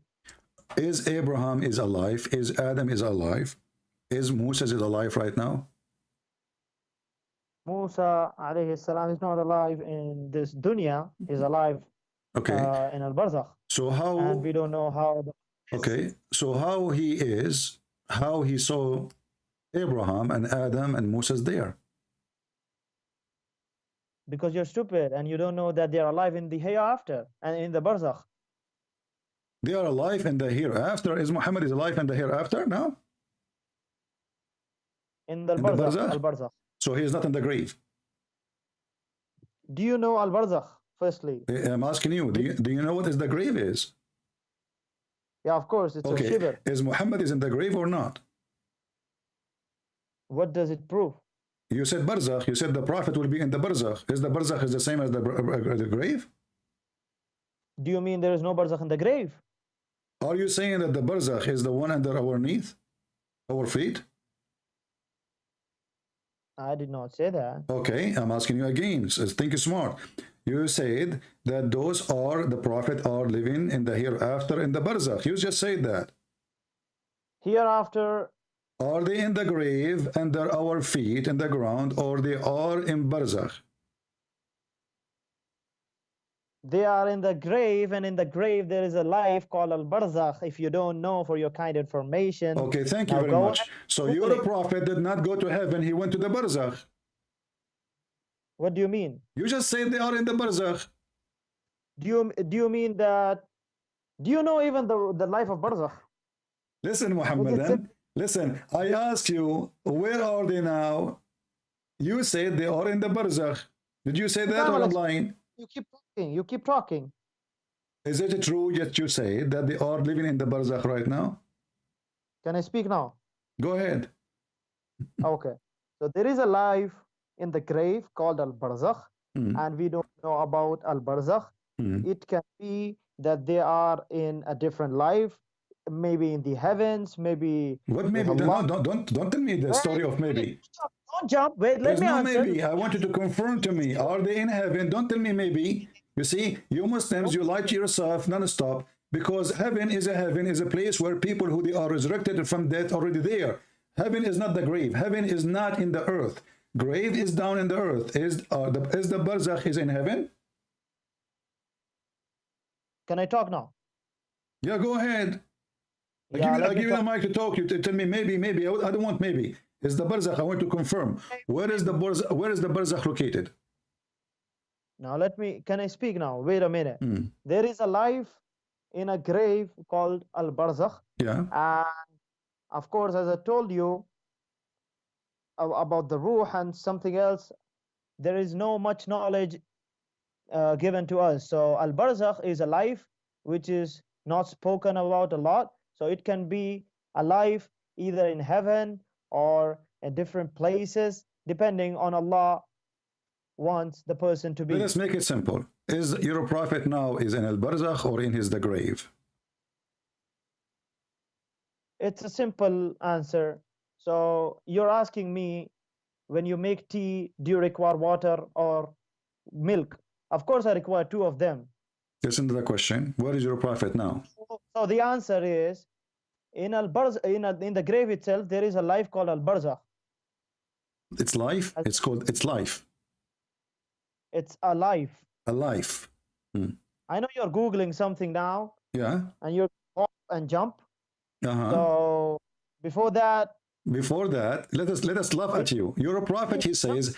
You're a prophet, he says, I am the first one who Allah will open his grave from. You know that, and he's gonna see Moses. That's a different question. So how he is the first one? How he? Okay, hold on. You just said he will be the first one open from the grave, and he will see Moses. Correct? No, I knew you wanted to jump. No, Wait. we are trying to find where Muhammad is. I asked you. You said he's in al-barzakh. So is he in al-barzakh or is he in the grave? I knew you wanted to jump. Will you prove to us how God became a baby? Is he in the grave or he is in the barzakh? You believe in a God became baby, and you now want to become a baby. We will go and talk about it. No problem. Even your Quran, chapter 19, chapter 19, verse number 19, it says that Jesus is holy. Jesus, he said, Assalamu alayya yawma wulidtu wa yawma amutu wa yawma ub'athu hayya. He did not say, somebody says peace on me. He said peace on me, and only God can do that. And your Quran prove you wrong. Again. So Muhammad is Muhammad. Yeah, Assalamu alayya yawma amutu. Yeah, you're trying to this topic now, but we'll go there, I promise you. You know? No. I promise you. So now listen. Was Muhammad is the first one to go from the grave, and you just say that he saw Moses? Yeah, I know that, but I know you want to jump also. No, hold on. How he is the first one, the grave will open for him, and he will see Moses in front of him alive. God became a baby. Someone changed his nappy. This is not the question. You see, you are now trying to run away from the stupidity of your prophet. Is it true that the first one who will come from the grave is Muhammad? Yes or no? Why do you keep hopping? Is it true or not? Because I ask you about where is Muhammad, because trying to find this story. Muhammad, he saw Moses and Adam and Abraham in heaven. Isa, we can let it go because Muslims believe that Isa is alive in heaven, no problem. But here, Muhammad, when he saw Adam and Moses in heaven, he met them where? Did he met them in the barzakh or he met them in heaven? Did I not explain you that in barzakh itself there can be heaven? You keep running, you keep beating around the bush. Explain to me. I want to give me a reference, please. Here we go. Because everybody will laugh at you in 2 seconds. I wanted to show me that the barzakh we are talking about is located in the heaven. Go ahead. As I told you, that's a different life. This is not the question. When you say something, you have to say it based in your prophet teaching. Show me where it says that the barzakh located in the heaven of Allah. There is 7 heavens. In which heaven of them? And where you get this information from? No, will you prove that God became a baby first? You see, from the beginning you start talking about this because you're afraid. So now you are in the corner. Your prophet is a liar. He did not go anywhere. And you're a prophet. He never saw Adam and Moses and there, because this is against Islam. This is against Islam because Muhammad himself, he claimed that the first one will be resurrected from the grave. It's him. I know you want to hang up. Will you prove that God became a baby? I will not hang up on you. We are having fun. We are having fun.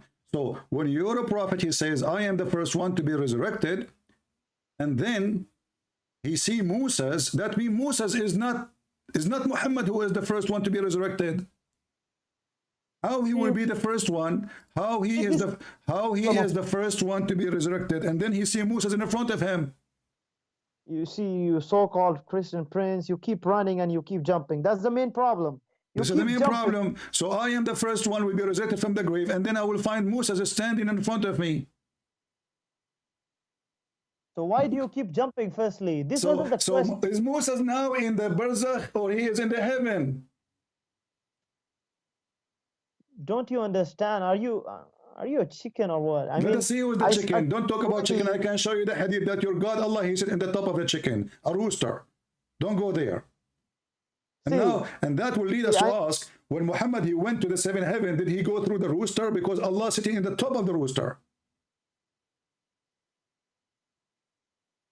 So again, I ask you, please, when your prophet he went to heaven, did he see Moses and Adam and Abraham in heaven or in the barzakh? The barzakh itself have got a life, and that's a different life. This is not the question. Is the barzakh, let us make it simple for you. I need to repeat the question a billion times. Is the barzakh is located in the seventh heaven of Allah? Muhammad he mentioned he went to first heaven, second heaven, third heaven, etc. In each heaven he see a prophet.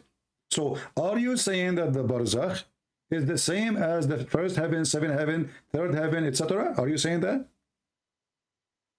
I did not say that. Why do you keep tell me, okay, so tell me the answer. Is the barzakh the same as the first and the second and the third and the fourth and the fifth and the sixth and the seventh heaven? Okay, let me show you. You want to prove, right, that it doesn't I want the answer. I want the answer. Is you see, you're trying to avoid the stupidity of your prophet, and the stupid thing you just said to me, you're in trouble. Is the barzakh? Is the barzakh? Is Mr. Barzakh? Mr. Barzakh, listen. Is the barzakh is heaven number 1, heaven number 2, heaven number 3, heaven number 4, heaven number 5, heaven number 6, heaven number 7? Is it? Either you say yes, it is, or you say no. Okay, can I speak now? I'm repeating the question for the last 20 minutes and you never answer. Go ahead. Okay. Open chapter number 83. Now I'm giving a reference. Don't run away. Chapter 83. Go ahead. Okay. Open. And verse number 18 to 20. Okay. Read it. Go ahead. It says, Kalla inna kitab al-abrari lafi illiyin. No, indeed, the record. I'm gonna just read the English. Your Arabic is funny. I thought you speak Arabic. Turn to be no, you don't. Kalla inna kitab al-abrari lafi illiyin. Learn. Continue. You're stupid because I've read the same thing. No, and you're not. You're the one who made the mistake. Now read. Kalla inna kitab al-abrari. Inna kitab. You're shaking your head. You're an Indian. You're no. Go ahead. Read. Okay, so. Okay. No, indeed, the record of the righteous is in Illiyin. And what can make you know what is Illiyun? Okay. What can make you know? What can make you know what is Illiyun? Yeah. It says it is the destination recorded in a register inscribed, which is witnessed by those brought near to Allah. Now, what is near to Allah? What? Tell me. What is near to Allah? Go ahead. The angels. Okay, angels, heaven, whatever. So no, don't tell me whatever. Okay, let us count them. No, let us count them. So angel, heaven, whatever. What is whatever? No, don't tell me whatever. Tell me what is whatever. Angels. Now we know. We heard from you. Angels, and you said heaven. And don't tell me whatever. If there's more, tell me the names. So let me tell you. The verse says, and what can they make you know what is Illiyun? It is the destination recorded in a register inscribed, which is witnessed by those brought near to Allah. So it is witnessed, but it doesn't say what is it. So it can be anything. It can be heavens. It can be in al-barzakh, wherever in al-jannah, okay, whatever Allah. Let us laugh at what you just said. You said kitabun marqum. No, give me 1 minute. Okay, give me 1 minute. Okay, go. Okay, go. So it's near to that. Firstly. Secondly, now I've answered your question. Will you answer that God became a baby? And you Someone don't changed his answer name. anything. Hold on, you are in big No. trouble now. Look what you just said. You just said what is Al-Kitab al-Marqum, written record? What is that? I have answered your question. Will You you don't answer answer my anything. question? You gave me this verse. This verse will make you shish kebab again. You are just a stupid idiot. You just said to me that Allah, he have people next to him where he have his record. Did you confirm that? What do you mean? You said where Allah record is, there is people live next to him, and you are trying to imply that those are Adam and Abraham and Moses. I did not say that. You're stupid. I did not say that. So why you You're are quoting stupid. for me this verse, man? Why you are quoting this verse for me? I am telling that this verse says that the people, the righteous people, Yeah. the righteous people are in Illiyun. And what do you know about Illiyun? It says that it doesn't say where exactly it is. So that's why I'm telling you don't know where exactly it is. It can be heavens, it can be anywhere, whatever Allah wishes. Now I've answered your question. Will you believe? No, you will did you not answer my answer. question? Let us go and read the interpretation. Everybody will laugh at you. First of all, you idiot. This is about those people who will be rewarded. You are an idiot. This verse is about when you go to heaven. Is this verse about when you go to heaven after the judgment day, or when you are in the grave? You don't want to answer a single question? Listen, are you going to, is this is about people who they are in the grave? He hang up, the coward. He hang up.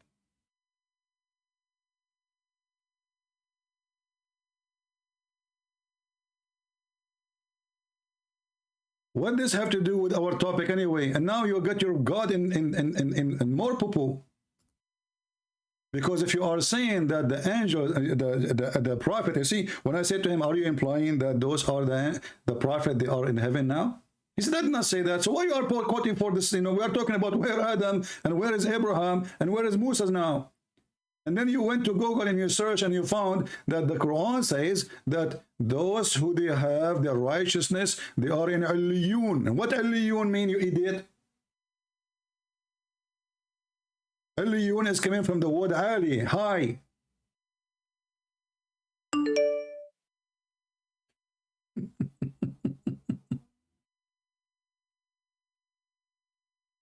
But this is for all the righteousness, and this is a promise after the judgment day.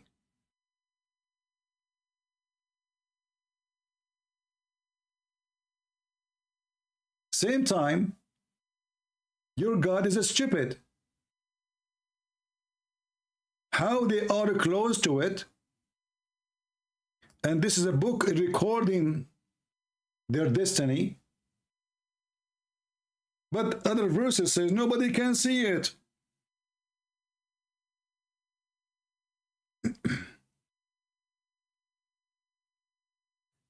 And this is a promise about the judgment day. If we go right now to Ibn Kathir, he will get you busted and he will make everybody laugh at you. Call me back so we can laugh. Chapter 83, verse number 18. Let us laugh.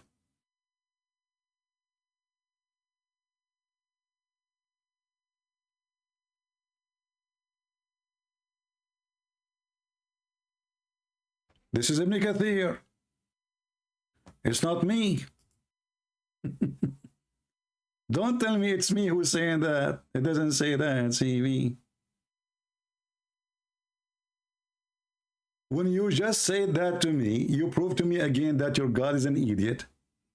Because according to your God in different place, Allah, he put the board, the record of Allah, between the eyes of the angel Jibreel. And nobody can see it, even the angel, sorry, Israfil. Even Israfil himself cannot see it. And then when you say to me that there's people who live in next to the board, that is more stupid too.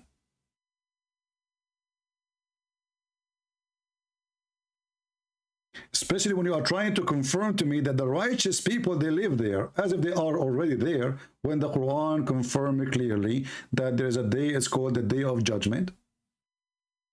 And after resurrection, people will be judged. And after judgment, they will go in the Sirat. Some people, their feet will be burned. Some people, their half of their body will be burned. Some of them, they will be, most of their, to the head, they will be in the fire. And some, they will go fast. But this is a proof that Muhammad is a fraud. This is me in paradise. I asked him 1,000 times, is the barzakh, is the paradise? He refused to say.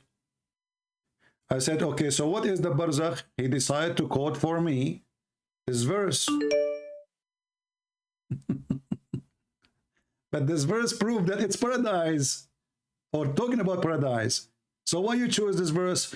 It is you who's searching Google, and people are laughing at you now.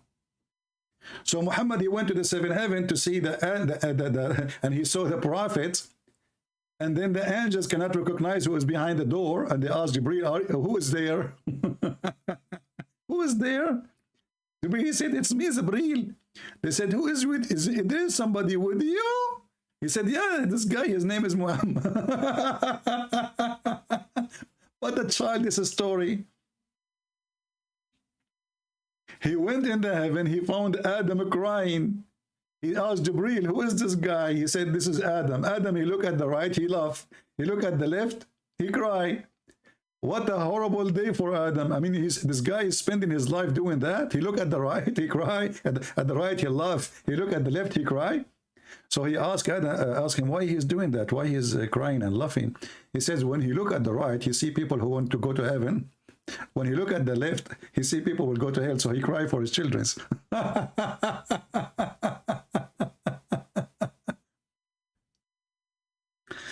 Let us try to call him again, so we can laugh. And he hang up.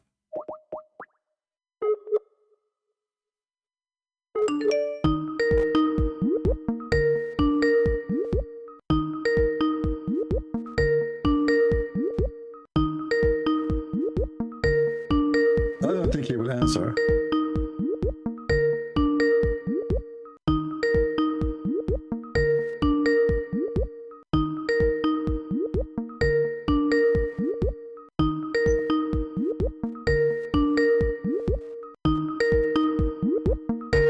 He won't answer, coward.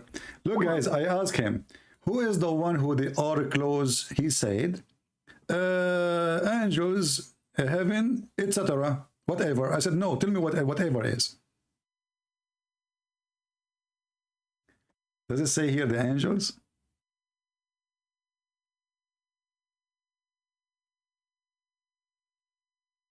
The verse after it have nothing to do with this.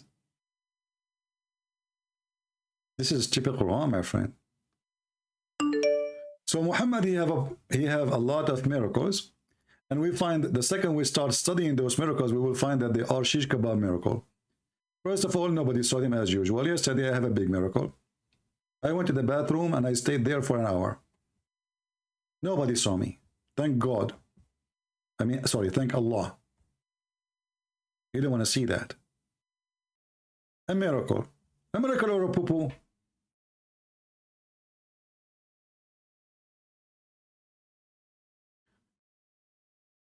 Let us see this guy, he keep calling.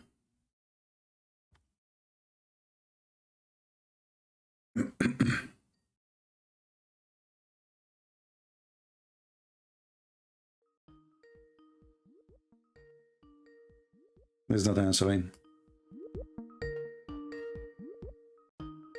Well, I guess he don't want to talk. He said in the chat, Orthodox Jews, they say that Allah is the same God of the Christians and the Jews.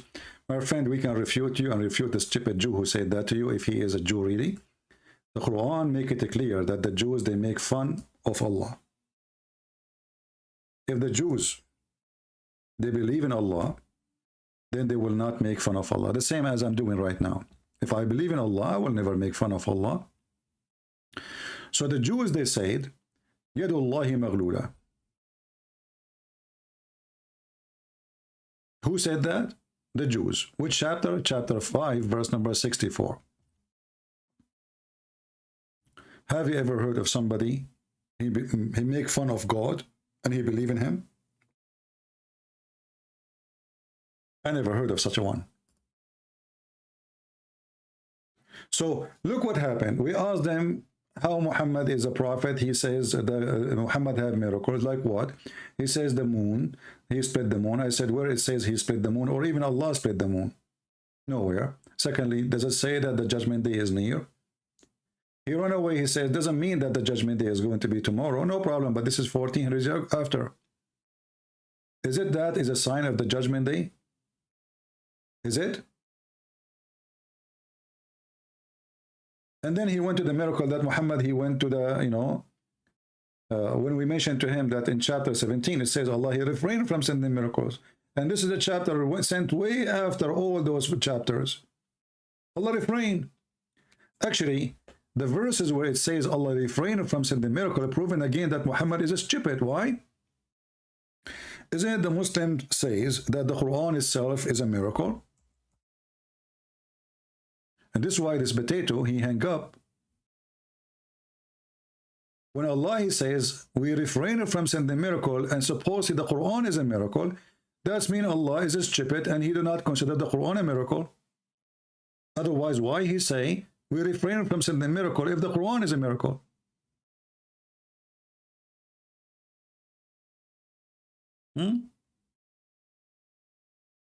A Muhammadan saying, remember the 100 lie of CP? My friend, if I have 100 lie and none of you dare to call me and get me busted with one of them, that means you are the potato. Imagine there is a guy, he have 100 lie, but none of those potatoes, children of Muta, dare to call me and show me one of them. Do you see how strong the accusation is? As long as you have 100 lie, will call me. Show me. Let everybody see. What are you worried from? Coward.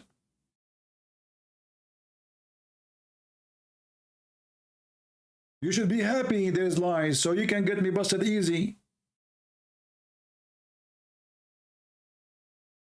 So what do? You speak to yourself. Here we go. I have my Skype open. Where is your shake? Where is your potatoes? Where is potato dawah? They are doing dawah, fooling people, sharing false taqiyya.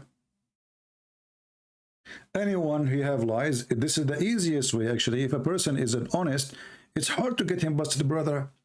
And as long as you are saying I have a lot of lies, hundreds of them, just call me. Choose one.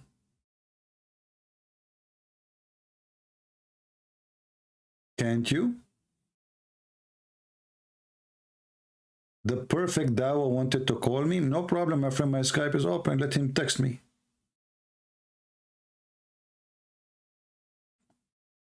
Ask him to text me. Tell me what his name will be in Skype, and I will call him.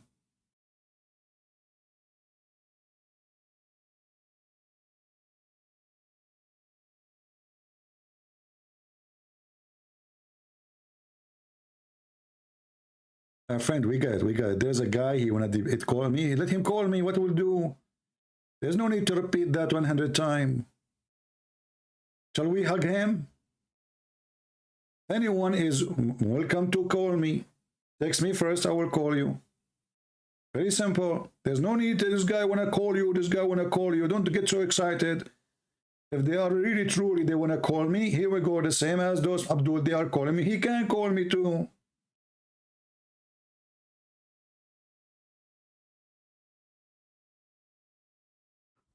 So when we ask him about Muhammad, he have 3 eyes. He says, it doesn't say he have 3 eyes, but he can see his back. How he can see his back without an eye? And he said, this is only when he's praying. Is that why Muhammad was able to see the shaitan taking hair from his ass? Because he can see in his back?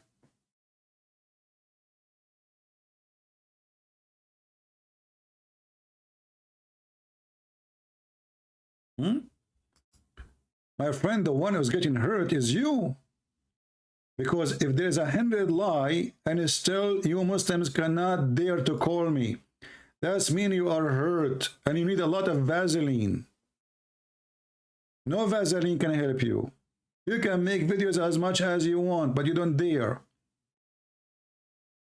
Those debate, people will download them, people will save them. I challenge you, all of you Muslims, to download the video. See, equal opportunity between me and your brother in Islam.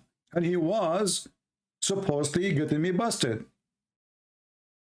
If you are proud about this conversation, I challenge all of you Muhammadan to download any conversation I have and put it in your website, in your channel. I challenge you.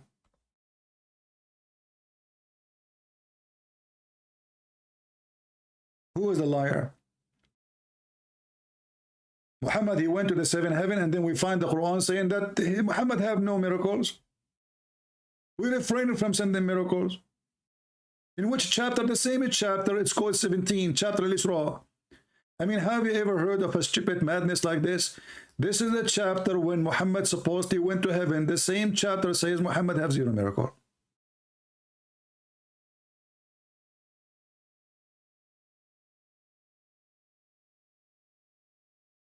Is it true that Muslims, they can lie? Yeah, lying is part of Islam. It's a big rule in Islam. This is why Muhammad, he says you can lie in 3 cases: to your wife, the wife to her husband, the husband to his wife, and to your friends and to your enemy. So who's left?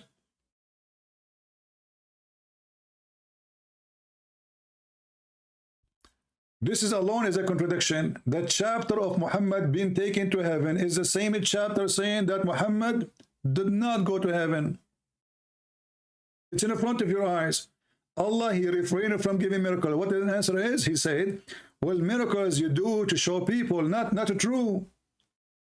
As an example, Jesus, he was born of a virgin in Islam. Anybody saw that? I mean, do you see how they try to deceive you with the stupid answers? Miracle is a miracle, regardless if people see it or not.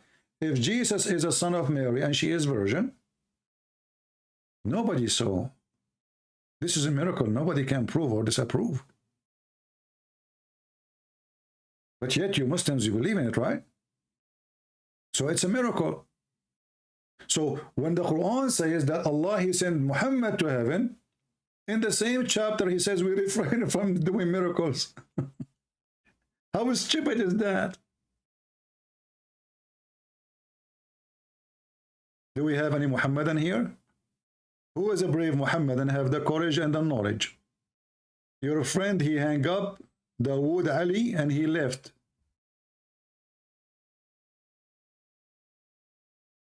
We called him again, he did not answer.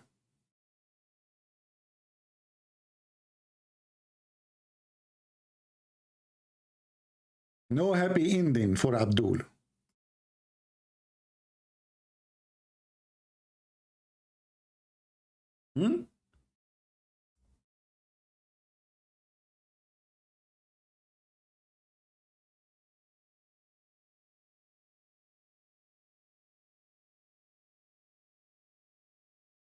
Any Muhammadan?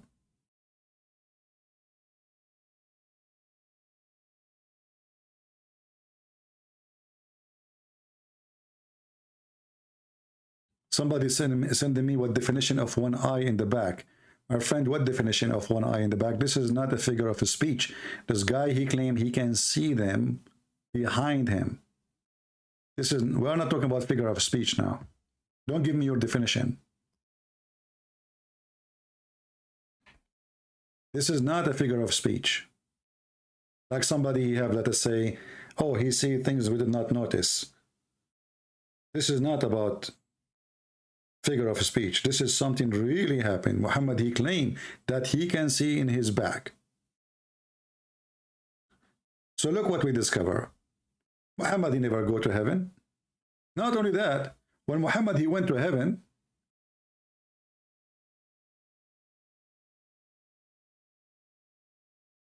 you see, in Christianity, in the Bible, Adam and Eve, they were where, anyone remember? What paradise mean for them? It's in the earth. It's not in the sky. Correct? So when Muhammad, he claimed that heaven is in the sky, and he went there, and then we find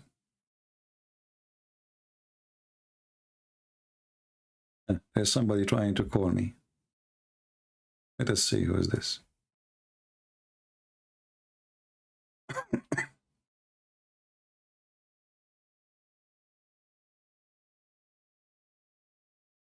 call declined. So why you are trying to call me? I will call you one more time or I will block you. Let us see. Hello? Yes, I hear you. Go ahead. Are you a Muslim? Yes. Your voice is very low. I cannot hear you. Can you hear me now? Okay, go ahead. What do you want to say to us? So I saw the title of your live Okay. is Why Allah Has 3 Eyes. Not Allah. We are talking about Muhammad. Okay. Where did you get that from? Oh, this is from the hadith. Muhammad, he says he can see his back. Which one? It's in front of you on the screen. And this is mentioned in Sahih Muslim too. Okay, and why is this a problem? That means Muhammad is not a human like us. He have 3 eyes, or maybe 4, maybe 6, maybe 7. Is he? Okay, and how is this disapproving Islam? We are not talking about this is disapproving Islam. This is telling us that Muhammad obviously is a fabricator, because in the Quran Muhammad he said that I have no knowledge of anything, and anything is cannot be seen, and is unseen. I cannot tell you that I know the treasure of Allah, and I am not an angel. So if he is like us, then how come he can see in his back?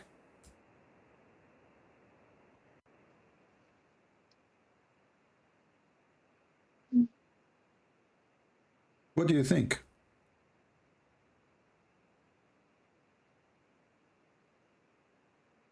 Yeah, that's a good point. I don't know. Chapter 6, verse number 50 says, Allah said to Muhammad, tell them, I do not tell you with me the treasure of Allah, nor that I know the unseen. Well, unseen for us is anything we cannot see. Do we agree? Yes. Okay. If you are in my back, at least for me, at that moment, you are unseen. Okay. Okay. So how Muhammad, he claimed that he, in one chapter in the Quran, Allah saying to him, you are a normal person like everybody. I cannot tell you that I'm special. I cannot tell you I'm an angel. I cannot tell you that I know the unseen. I cannot tell you that I know anything. The only thing I know is that I is revealed to me by revelation or inspiration. And here, there is a mistake in here. Did Muhammad receive inspiration or he receive revelation as a message by somebody? He received revelation. Revelation, which is message, right? A message from Jibreel, correct? Right. And Jibreel, he spoke to him by voice. Do you agree? Yes. So how Muhammad using the word inspiration? Well, maybe the translation is not the best. No, my friend, I speak Arabic. I don't know if you speak Arabic. It says here, إِلَّا مَا يُوحَى إِلَيْهِ. Yuha, coming from the word wahi, which means inspiration. Inspiration is somebody in my mind, inspire me. If somebody come to my door and knock at my door and he gave me a delivery, that is not inspiration. Do we agree? Yes. Okay. So Muhammad here again, he is contradicting himself, because either he inspired or he received revelation from his God through delivery. Both, it doesn't work.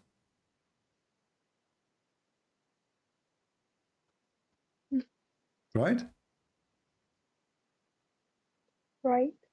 I mean, So what do you think? What do you think? Tell me your opinion, Mariam.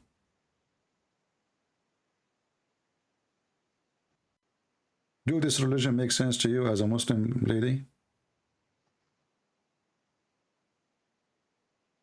I am amazed to say that, but it does not. It doesn't. That's Yeah. wonderful. So why you are a Muslim? Why you don't leave Islam? As long as you notice that this is really silly.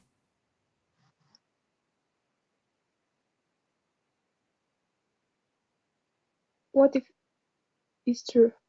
And Okay, did you hear the guy who called me before you, Mr. Dawood Ali? I heard the last part. Okay, when I told him, I was joking with him for sure. I told him I have my grandfather, he is 90 years old, and he died and he was holding a stick and he died standing for a year. He said, what's wrong with that?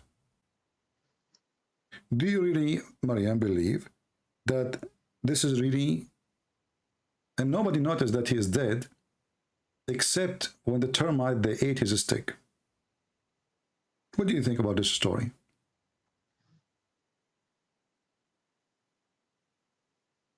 I don't know. And this is in the Quran, chapter 34, verse number 14. And what is the point of this story? A guy, he have a flying carpet, he have a ring to control the genie. And then the shaitan, he come and he took his face and his look. Always Suleiman, when he go in the bathroom, he give his ring to his wife. And then shaitan come in the shape of Suleiman, and he claimed that he was in the bathroom, and he asked the wife for the ring. She gave him the ring. He lost his kingdom. You watch cartoon, Maryam? No. But be honest with me, don't you think this is like a cartoon? Do you think really believe that a king, he control his kingdom by a ring? He go to the bathroom, then shaitan, he come in the look of the man, and he took the ring from the wife, and then he became the king because he got the ring. Did you watch the Lord of the Ring movie? No. You did not? I didn't. You don't watch TV at all? No. Okay. Well, I don't watch TV when I was a kid because I always break it, you know. So my parents, they forbid me from sitting in the TV room because after 5 minutes it's going to be broken. I don't know why, but anyway. So what do you think about this story? Ring, controlling, and then the wives, they notice that this is not their husband because he is so good in bed.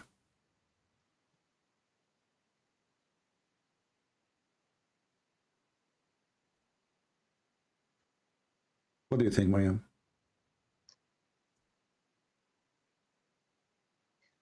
To be honest, it's quite stupid. I agree. It's a stupid story. Very stupid. I agree with you. And as long you are saying this is a stupid story, I will show you more stupid story. When Muhammad said the majority of women, they will go to hell because they have deficiency in their mind. And they have deficiency in their religion. They ask him, what is our deficiency? He said, well, don't the Quran says one man is equal to 2 women as witnesses? He said, yes. He said, this is your deficiency in intelligence. And he said, isn't it true that when you have your menstruation, you don't pray or fast? He said, yes. He said, this is your deficiency in religion. Maryam, do you agree with Muhammad that you are, as a lady, you have deficiency in your brain?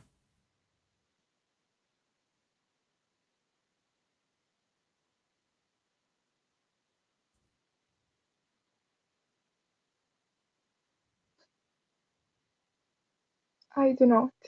But sometimes men are more logical than women because, women act more upon emotions. But you know, men can get with emotion. If you make one woman wearing short skirt walk in the front of 10 men, not only half a brain will go, the whole brain will disappear. So this is not an excuse about emotion. Men can be infected and do stupid things when he get tempted, as an example. So where is the wisdom of the man? Where is the wise man? He got tempted, you know, and he do the wrong thing. So if women, they have emotion, who said that men have no emotion? Secondly, if the women, she have deficiency because she is not allowed to witness in the court, is that her fault? Islam forbid her from witnessing. In fact, if we take a woman and a man to a wedding party, as an example, you go with your husband, and then you come back from the wedding party, and then we ask Maryam to tell us the details, and we ask your husband to tell us what happened. Who is the one you think Maryam will tell better details, the husband or you? Me? Why? Because you are a female, correct? Yes. So he's wrong. Women, they remember things. Men, they don't even remember what they ate for lunch. So when the Quran says women, they cannot equal to be to the man to witness. Why? Because if one of them forgot, the other one will remind her. But the man is the one who forgot. Women, they will remember what women they were wearing, what the bride was wearing, what her maid was wearing, what etc. What the room was. Everybody they remember the clothing, even the perfume, even the food. They remember everything. The man, he remembered nothing. So when Muhammad says women, they have deficiency in their brain regarding memory, proving the deficiency, he is the one who has deficiency. To the point Muhammad cannot remember the Quran after he recited the Quran. That's why he claimed Allah, he sent him 7 Quran. In the top of that, Maryam, when the Quran says that you have deficiency, or Muhammad says you have deficiency because you don't fast Ramadan, you don't pray like the rest of the Muslims because you have menstruation. But isn't it Islam forbid you from praying when you have menstruation? It's Islam forbid you, right? So Right. how that can be deficiency? So you forbid me from praying, and then that will make me deficient? If you allow me to pray when I am having a period, well, I will be like everybody. So, and who is the one, let us say for the sake of argument, you have deficiency in your brain. Who is the one who made you? Supposedly Allah, correct? Right. Well, if Allah make you with deficiency, how he want to send you to hell for what he did? You see, he was stupid. Muhammad, he says that he's asking the women to give charity because he saw most of them, they go to hell, and explaining why. But both of them, if you have a deficiency in the brain, as he claimed, or you have the menstruation, as he said, but this is what Allah, he did to you, if this is true. So why you will go to hell? I will not go to hell for that. You will not. You will not. Absolutely. I will be happy to invite you to be with in heaven with our Lord. So, Maryam, do you want to be in this religion? If I am you, I will leave right away. This is garbage. You know, this is disrespect to your mother, my mother, your sister. You know, if the mother, because this is an attack on the mother, the women. If my mother, she have deficiency, as Muhammad said,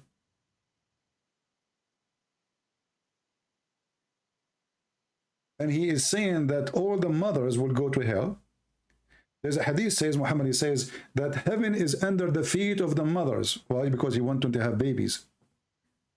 But as you see, mothers are going to go to hell. Because all mothers, they have menstruation. And according to him, all mothers and all women, they have half a brain.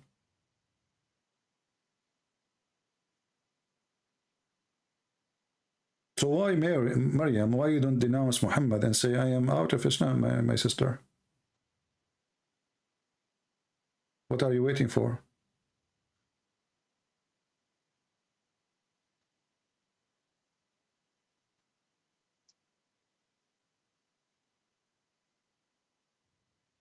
I am out of Islam. Hallelujah. We are happy for you, Maryam. You are out of Islam and now you are free. But let us make you more free. Let us make you fly with the angels. What do you know about Christ, Maryam? As long as you decide to leave Islam, now I have a duty to introduce you to my Lord, to my Savior, and I am hoping that you will accept him so you can be saved. What do you think about Christ? I think he was a prophet of God. Okay, he is a prophet of God, but don't you think that prophet of God, he commits sin? He commits sin, right? All of us, we are human, we commit sin, correct? Yes. But Jesus never commits sin.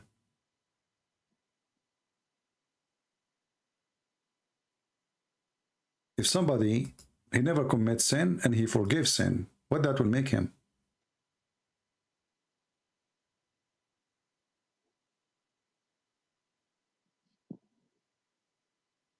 I don't know. That will make him God, because that will make you perfect. Perfection is a miracle, and Jesus is a miracle. When Jesus is born, His birth was a miracle, correct? Right. So God did miracles for us so we might believe. But why Jesus himself is the miracle? The Bible says that God is a miracle. Prophets, they do miracles. God, he gave them power to do miracles, or he did it for them. Jesus himself is the miracle. Not only he do miracle, he is the miracle. When Jesus said in book of John, who of you can point at me as a sinner? Who of you can prove me as a sinner? Nobody. When Jesus said to the Jews, after he said to a person, go and your sin is forgiven, the Jews in their mind, they say to themselves, who is this man who is forgiving sin? Only God can do that. And by the way, the Quran confirms that only God can forgive sin. Then Jesus, he said to them, which one is easier? To say, go and your sin is forgiven? Or to tell the guy who cannot walk, carry your bed and walk? What do you think, Maryam? Do you believe in the miracles of Christ?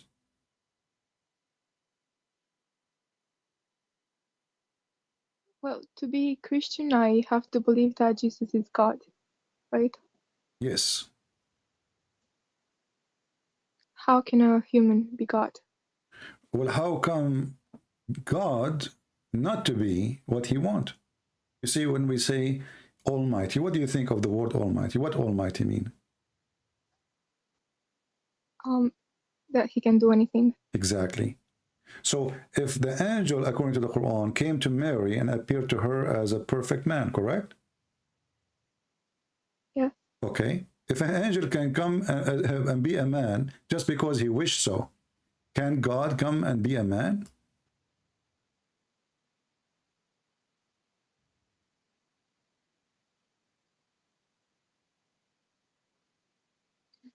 Yes. So there's no problem because we have God Almighty. God Almighty, there's no limitation of his power, and it doesn't affect him for being a human. Even the Quran in chapter 19, verse 19 says that Jesus is the Holy Son. The Muslim, they try to put him down, says, oh, he's born of a woman. But here you notice that even Jesus in his birth, he gave respect to you, Mary, Maryam. And your name is Maryam. And he was born of a woman, her name is Maryam. So Jesus, by coming to this earth, and he is born of a woman, he showed a word that when you look down at the women, you are very wrong.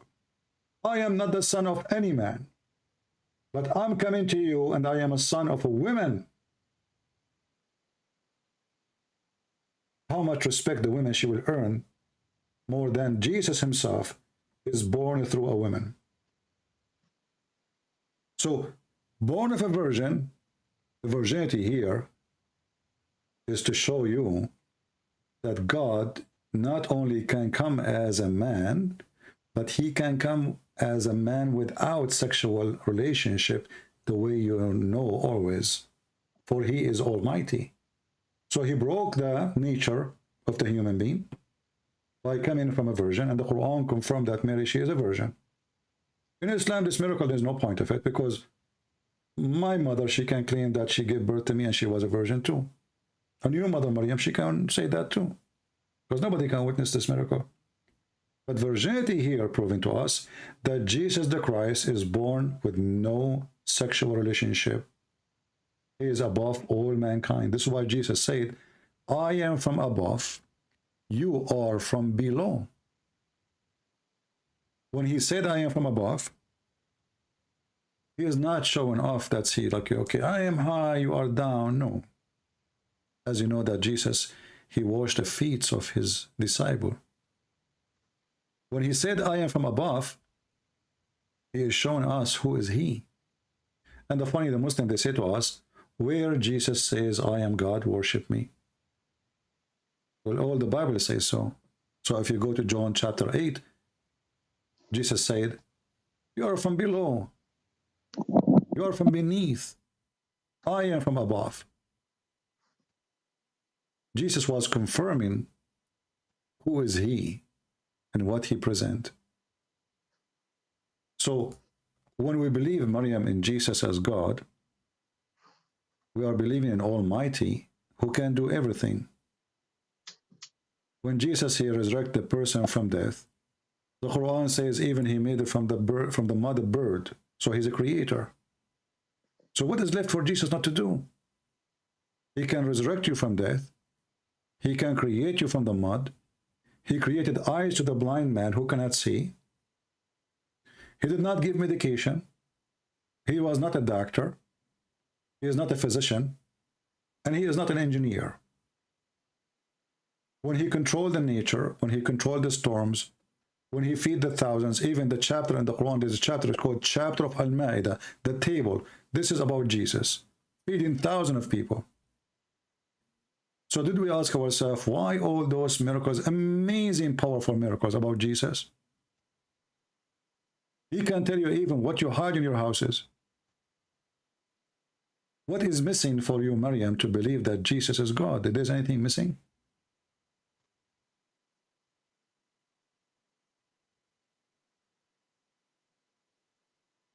No. So would you, my sister, accept the Messiah as your Savior so you can be saved today? What does saved mean? That means I will go to heaven? You see, the second you accept the Messiah, you will be considered as a child of God. Child of God doesn't mean that God did marry my mother and we are, he gave birth to us. No. Child of God means that because he loves us, you see, our God is different from the God of the Muhammadan. The God of Islam, he wants slaves. That's why Muhammad, he says, if you don't commit sin and seek forgiveness, Allah will wipe you out of existence and will replace you with people who commit sin and ask for forgiveness. Our Lord is different. Our Lord, he loves us as a children. So when you accept the Messiah as your Lord, as your Savior, you are a child of God in the kingdom of God. And Jesus, he said, he and she, they will be the same as angels, which means me and you, I'm not going to be better than you because I am male. And you will not be better than me because you are a female. We are equal in the eyes of God, and we are children of God. So when you accept him, you will be in heaven. And heaven of Allah is not about sexual relationship. For God who created the joy of sex, he can give us a joy nobody can imagine. God who gave us the joy of tasting food, he can give us a joy nobody can imagine. So the heaven of God, our Lord, is way high from the human needs. He will free us from the needs. That's why he says they will be the same as angels, which means the first joy God will give you is to be free from any needs. Imagine, Maryam, you do not need to eat. You do not need to drink. You do not need to sleep. You do not need a doctor. You will not cry. You will be always enjoying life, and the life he will give you is different life. So when you say, I accept the Messiah, not only you accept the Messiah and you will go to heaven, you accept to be the same as the Messiah, holy. You accept to be a person who loves everybody. That's why Jesus says, love your enemy. So if you accept the Messiah, you accept that you will not be hateful. You will be always grateful and forgiving. For God loved the world, he sent his only begotten Son. So you need to fit with the Lord you want to believe in. You have to be loving the same as he loves you. But I think it's impossible to be perfect, to be always grateful, as you said. It's impossible, and I'm not saying I am perfect. We just said only Jesus is perfect. I'm not saying that he will be perfect. This is why the Bible says, be holy like your Father, which means it's a project you work in. So tomorrow should be better than yesterday. The day after should be better from the day before it. You will not be holy, and you are not perfect for a very simple reason. God did not make you perfect anyway. But because you work toward perfection, The Lord, he see it. He see that you are fighting your sin, fighting your guilt, trying to be the best you can as a better person. That's why God forgive us. He forgive us because we do wrong, not because we are perfect. Correct? Right. A person who is perfect, he don't do wrong, or he do not need forgiveness. But because we are not, God forgive our sin, and the Messiah, he forgive your sin. So when we say you have to fit with the Lord you belong to, which means in this case is a Messiah, you have to promise yourself you will work hard as much as you can, not to be hateful. Like you see, I don't hate Muslims. I will never hate them, even though they threaten me every day, they kill you. I will never hate one, because the second I do, I am against my belief. I'm going down, not going up. The Lord, he said, from the fruits you shall know them. So what the Messiah is saying to you, that if you really follow me, then you will be the same as a good tree who give good fruits. And your salvation is based on your faith, not by the fruits. But the fruit is something will happen automatically because you are following the Messiah. So if you see somebody hungry, you feed him. Not because this will take you to heaven, no, but because you are following the Messiah. You have a heart. You have love. You feel for others.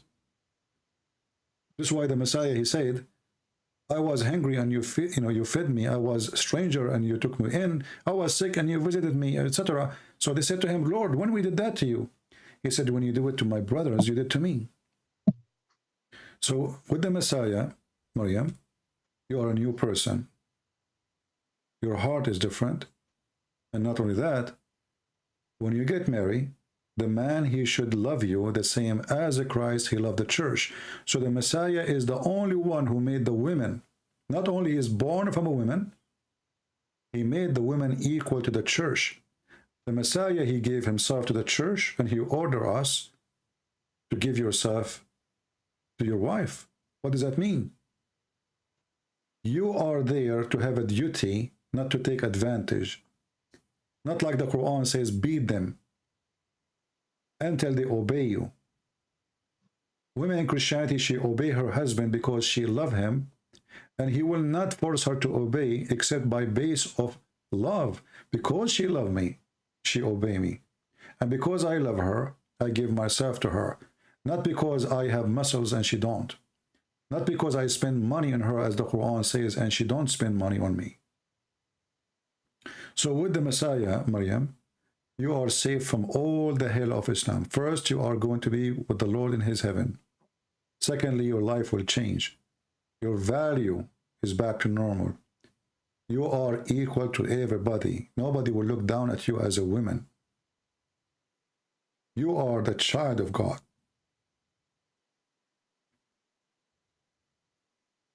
I invite you, Maryam, to believe in the Messiah. Me and you, we might go to sleep and we don't wake up tomorrow. You never know.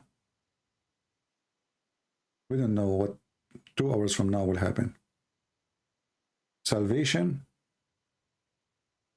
you cannot miss. Because this will be the biggest mistake in life. You can miss the bus, you can miss a job, you can lose money, you can lose anything. And you can win anything. But there is really one true win in this life. Is the life after of salvation. So I invite you, Maryam, to accept the Messiah as your Lord.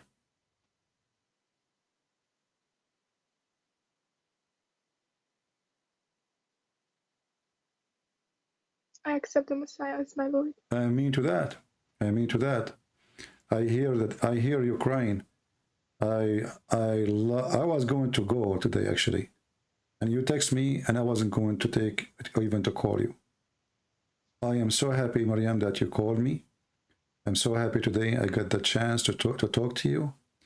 And the Lord, he said in the Bible, there is a happiness in the kingdom of our Lord. Just for one soul is saved. This is how much our Lord, he love you.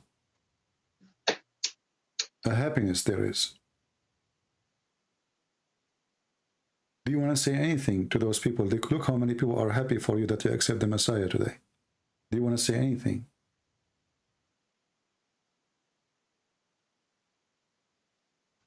Um, Thank you for sharing with me this truth about who God is. That's all I want to say.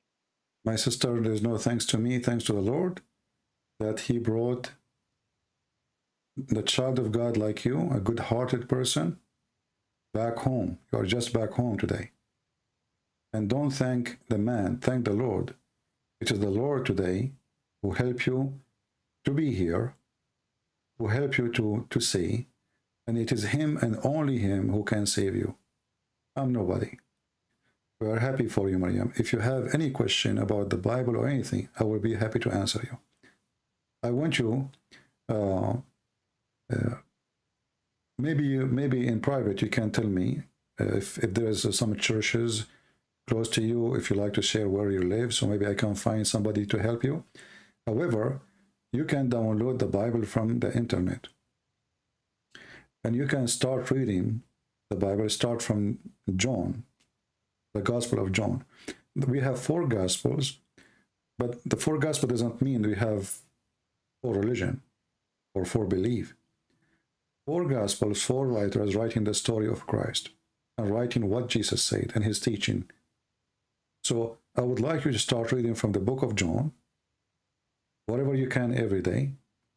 And if you can go to a church close to you, and ask them to help you to understand more the Bible and tell them about what happened to you, I'm sure they will be so glad and so happy to help you.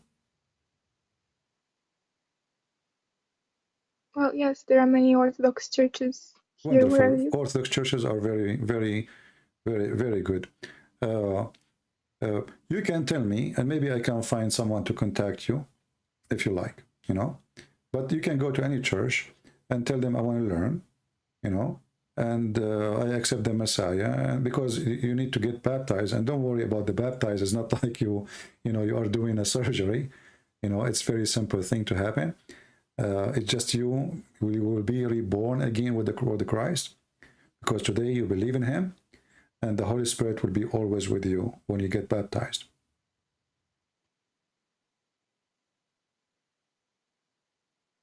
Do you have any question for me, Maryam? No. Well, I have you in Skype. If you have anything, please let me know, and I will be happy to help. All right? Sure. Yes. God bless you, sister. And I ask everybody here in the chat, leave your comment later. Pray for our sister Maryam, so the Lord will strengthen her with faith and knowledge and wisdom, and he will keep her pure heart pure always. Always maintain your pure heart. And what brought you today to Christ is your pure heart. Remember, we are sinners, yes, but there is the decency in our heart is showing us where to go. And she just followed today her heart, and she accepted the Messiah. We are happy for you, Maryam. If you have any question for me, go ahead before you go. Thank you. But I can't think of any question right now. All right. If I have, then I will text you. Sure. All right, sister. Take care, and happy for you. God bless you. Thank you. Take care. God is good. God is good.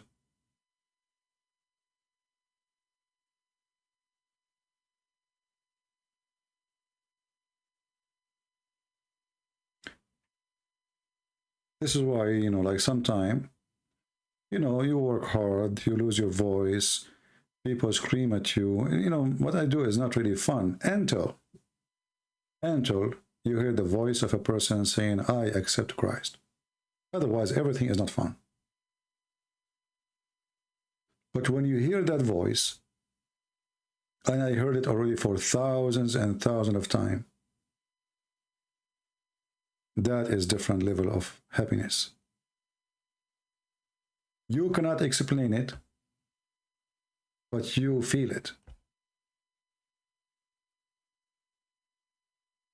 We pray to our friend Dawood, the one who called me before her. to see the truth, that he is defending somebody nobody can defend.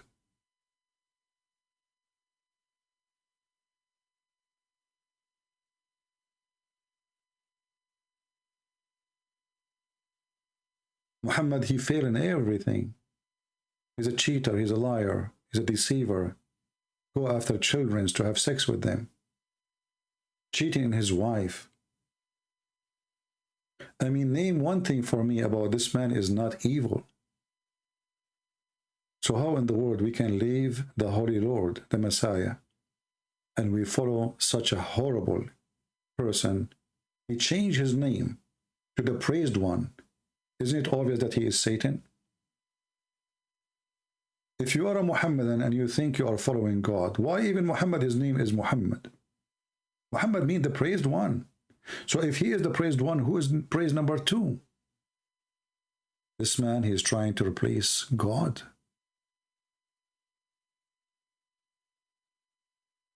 And he will be punished. And already he is punished for what he did. And more to come. When Muhammad, he said that he died by the poison he ate at Khaybar. And he said that this poison is cutting his artery. And then we find a verse in the Quran saying that if Muhammad is a liar, he is a fabricator, we will cut his aorta. He will cut his artery. Muhammad, he confirmed. He never thought that this will happen. He never thought that he, from his mouth, he will confess that he's a fraud. And his body will prove it.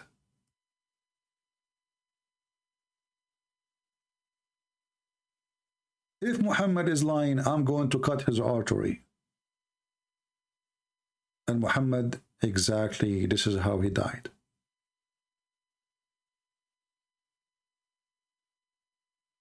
The Lord said he will not leave us without a comforter,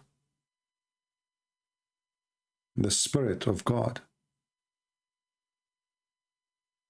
And the proofs will be always around us. Every two mention my name, I will be between them. He witnessed with us, and we witnessed to him. And today he witnessed for our sister Maryam that she is saved. Please pray for her. Keep her in your prayer, and her family too. And we hope that her family, and she will love her family more, because now you are a Christian. You look at family in a different way. If she is married, she will look at her husband in a different way.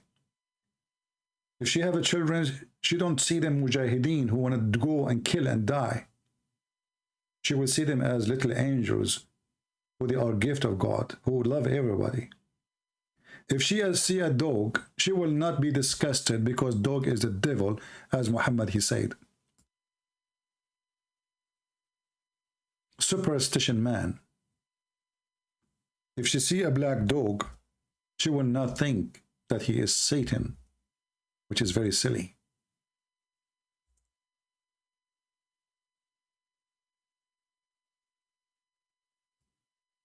This person, obviously, he's been hated by dogs because they can sense his wrong energy, his evil energy. Dogs, they have a very special way of sensing bad energy. And that's why they might attack you, even if you don't know why. Because they felt something wrong in your energy. Maybe in your head, you hate them. You saw them, and you are, you know, they can feel it.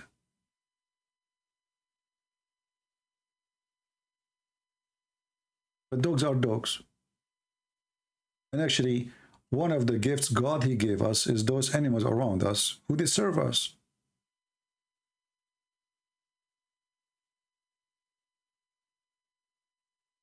If somebody want to say, well, there's some dogs are bad, well, there's a lot of human are bad. And they kill way more than dogs, they kill a human. You might hear once a year, a dog killed a man. But you hear every day a man killing a man. With the Messiah, we love everybody. And we are not going to be superstitious, and we are going to be stupid.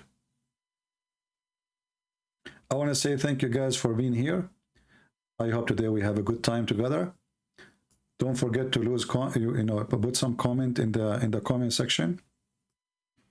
Most of you, you don't care, sadly. You watch as if you saw nothing. You hear as if you heard nothing.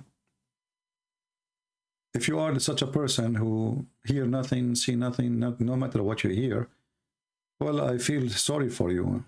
You are living like a concrete. Nothing move you. Nothing touch you. And then you need to ask yourself, are you really alive? Or you are just a dead person, eat and drink, waiting for the time to come, to go. Thank you very much for being here. May the Lord bless you all. And until we see you soon again, Christ is Lord, and Maryam is saved today. Happiness in the kingdom of our Father is happening now for her salvation. God bless, and see you soon again. Take care.